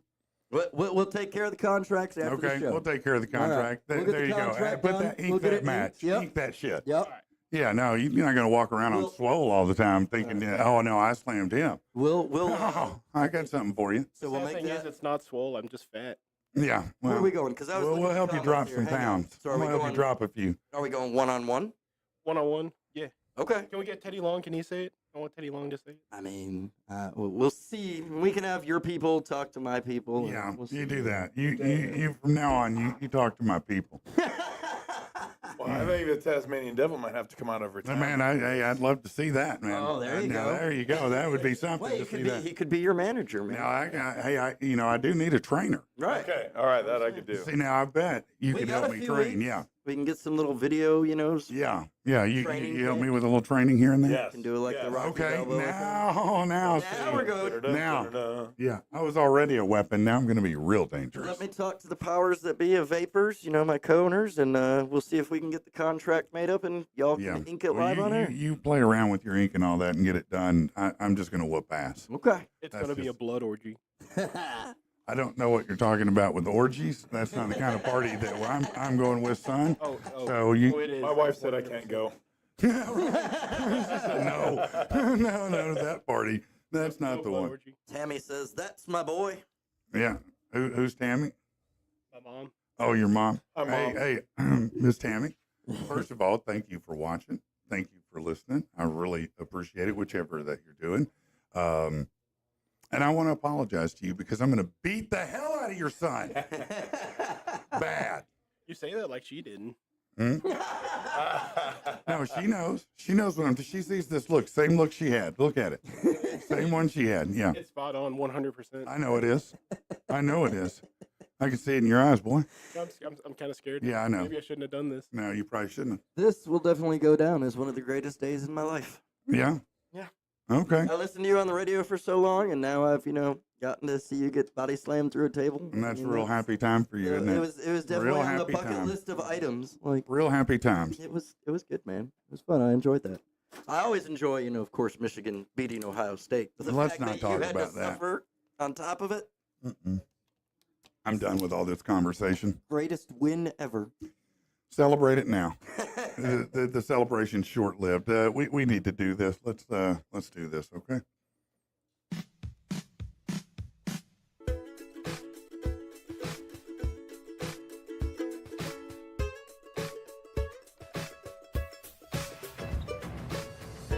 Listen up now, I'll tell you a story. Without a doubt, it's kinda gory. It's the worst news you could ever hear. Things just like this make you fear. Lying lunched on a dumb guy's knee, or a big hard fuck drowning some honey. Why you laughing? Why you laughing? This shit ain't funny. No, it's not. If you do laugh, you're probably going to hell, I'll be honest with you. Here we go. So we talked a little bit about this earlier, but the at-large suspect who gunned down United Healthcare CEO Brian Thompson outside a Midtown hotel may have left a message on the bullets he used to kill him Wednesday morning, according to police sources. The NYPD is investigating the possible message, which appears to include the words deny, depose, and defend engraved on live rounds and shell casings left behind by the assassin after he shot him several times at about 6:46 a.m. before he pled. The words are very similar to a 2010 book condemning the insurance business in which Thompson is one of the most powerful leaders. So this is definitely a hit of some kind, but delay, deny, defend, two of the three words seemingly left, is subtitled, Why Insurance Companies Don't Pay Claims and What You Can Do About it. So maybe, he's one of those John Q guys. Maybe, you know what I'm saying? No? That's a distraction. I think you're exactly right. You got to it so quickly, but you're right. No, that's a sell. The engraving, as you pointed out, the guy was catching shell casings as they're coming out. Yeah. If he left something, he left it on purpose with reason, and all of that is a razzmatazz. It's a decoy. It's a red herring, whatever you want to call it, because somebody wanted this guy smoked. Kaiser Sose. Yeah, it's more or less. That's what it is, isn't it? More or less. Yeah, he got smoked out. Man, that's crazy, bro. That is a crazy thing. Broad daylight, too. I mean, how bold is this guy? He hung out all day. People saw him. Yeah. Sitting there in the hoodie. Now, I don't know if they actually could identify him, if he had a face covering. I know he had a face covering when he did it, but I don't know if he had all day or not. So we'll probably learn more. This is another one we talked briefly about earlier, but the search for the grandmother believed to have fallen into a sinkhole continued. Pennsylvania authorities encountered unstable portions of the abandoned mine. Now, Elizabeth Pollard, she's 64. She was looking for her lost cat, Pepper, when she disappeared. You see, cats are, in fact, demons. And this one ushered her right to hell. It knew what was going on. It let her out. There's little Elizabeth, little Beth Pollard. She's, 64 years old, looking for Pepper. And Pepper led her right to the hole. So, yeah, stand right here. Say, meow. Yeah. Marguerite, a sparsely populated village, is vulnerable to sinkholes due to past mining activity. Authorities believe that she fell into the former mine, which was last operated in 1952. Here's a question. Why the hell did they build houses over an abandoned mine? That's a start right That's- there. that's- yeah. I mean, who allowed that to happen? Did they know? Was it their land? And they just took their own chance? Because I'm thinking if that was the city, Where was this at? this is in Pennsylvania, man. That sounds like this is a foreign country. It does sound like that, doesn't it? I mean, it sounds crazy enough to be a foreign country. Authorities were hoping she was still alive, but because temperatures dropped to freezing and it's been like 2 days, they're pretty sure at this point that she is. Like you said, man, that cat led her straight to the Yeah. door. Well, That- yeah, of course. That cat's down there going, we all float down here. That's right. That's exactly right. Speaking of other countries, a controversial red card in a soccer match. And you know what? There's no sport where you see people go nuts like soccer.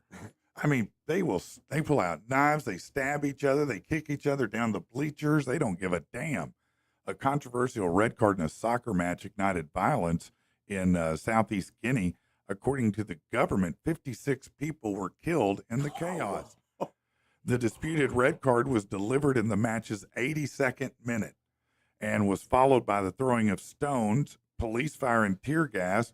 What came next was a massive Russian scramble where one witness saw people fall to the ground and girls and kids get trampled, scrambled over high walls to escape. People were trying to get out. 56 people. Over soccer. Soccer. That sounds just like a regular soccer game. No, it really does, doesn't it? Yeah. Especially Little League. Good lord. Yeah, a lot of people die at the Little League soccer. I'll come watch it if they do. All the time. No, that's, you know what? I didn't know that. Here goes little Jimmy. Oh, little Yeah. Jimmy's mom It's just not got little killed. Jimmy. It's little Jimmy's mom.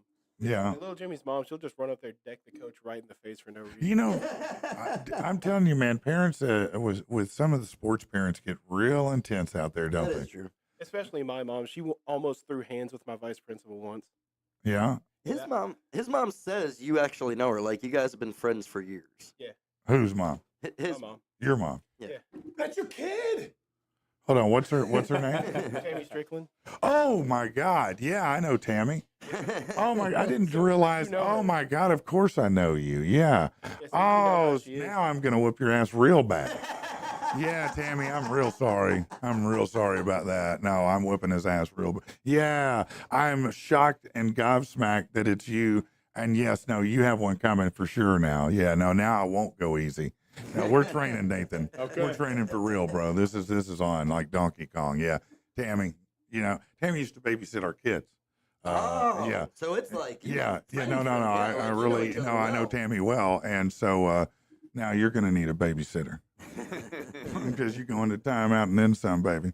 All right, you know what? My back hurts, and I think that we're going to wrap up so I can get some ibuprofen in me because I got to do some real estate today. Big thanks to Chris coming out and doing that, Chris Strickland. Thank you, man. You are Thank you. awesome. I'll tell you what, though. I Yeah. do have a big supply of ibuprofen in the car, so I'll gladly get you some. I don't want your ibuprofen, That's Chris. the good stuff, though. No. It's Equate. No. Rich, thank you as always, As always, brother. for the torture today. And huge thanks to Nathan Kirby coming in and sharing some time with us. He's so busy, so we're so thankful that you were able to get in here, I'm man. thankful to be here. Blessed. Thank you so Yeah. much. I Hey, appreciate it. if folks wanted to see more about what you're doing, where do they go see you at? Man, I do a lot of stupid stuff on Facebook with my wife. Okay, And, so just so just stupid look up videos. Nathan Kirby Yeah, on Facebook. And That's Coach simple. Kirby on Instagram. Okay, Coach Kirby on Instagram, Nathan Kirby on Facebook. Get you some because the guy's real and he's fun and he's interesting and his life is a charmed one and you want to be part of that. And as always, I want to say at the end, we could not be more thankful. Our numbers continue to grow. Things continue to expand. I'm happy to say that we're on the cusp of putting something together with the Rev Room and Stickies to start working with them and the bands that are coming in, So cool. having some of those guys in here. And so we're super stoked about that. Of course, tomorrow the Looney Bin will be bringing their headlining comedian in here. They're going to have a great time. We're thankful for them. But Hold on. I want to say something real yeah, fast. man. I avoided a question you said about Okay. when you said, what is it like getting punched in the face? And how do you keep coming back from it? Yeah. That's what you're doing right now. You're an inspiration, just so you know, because you can get kicked down, knocked out, fired, not wanted, not valued, and feel that. and you said, "F you, Joe Boo. I'll do it myself." You grabbed your own bat and you knocked out a home run. Man. That's what you're doing right now Man, on I your own. appreciate you, Yeah. man. Thank For you, real, bro, for real, man. man. You, dude. I You love feel it. like a champ, man. I do appreciate that, but I wish I could take that credit. I can only credit the team around me. Mhm. You know, it's so far from just being me. Yeah. I'm as blessed as I can possibly Sure. be to Yeah. even sit here and to be able to do this. Yeah. So, and first and foremost, I'm thankful to the folks that always, as you always do, listen and support us in everything we do. We could not be more thankful. Be sure to go to patrickandthepeople.com, share us with somebody, tell somebody about us. Just help us keep growing and spread the word. All right. And we'll see you next time, baby.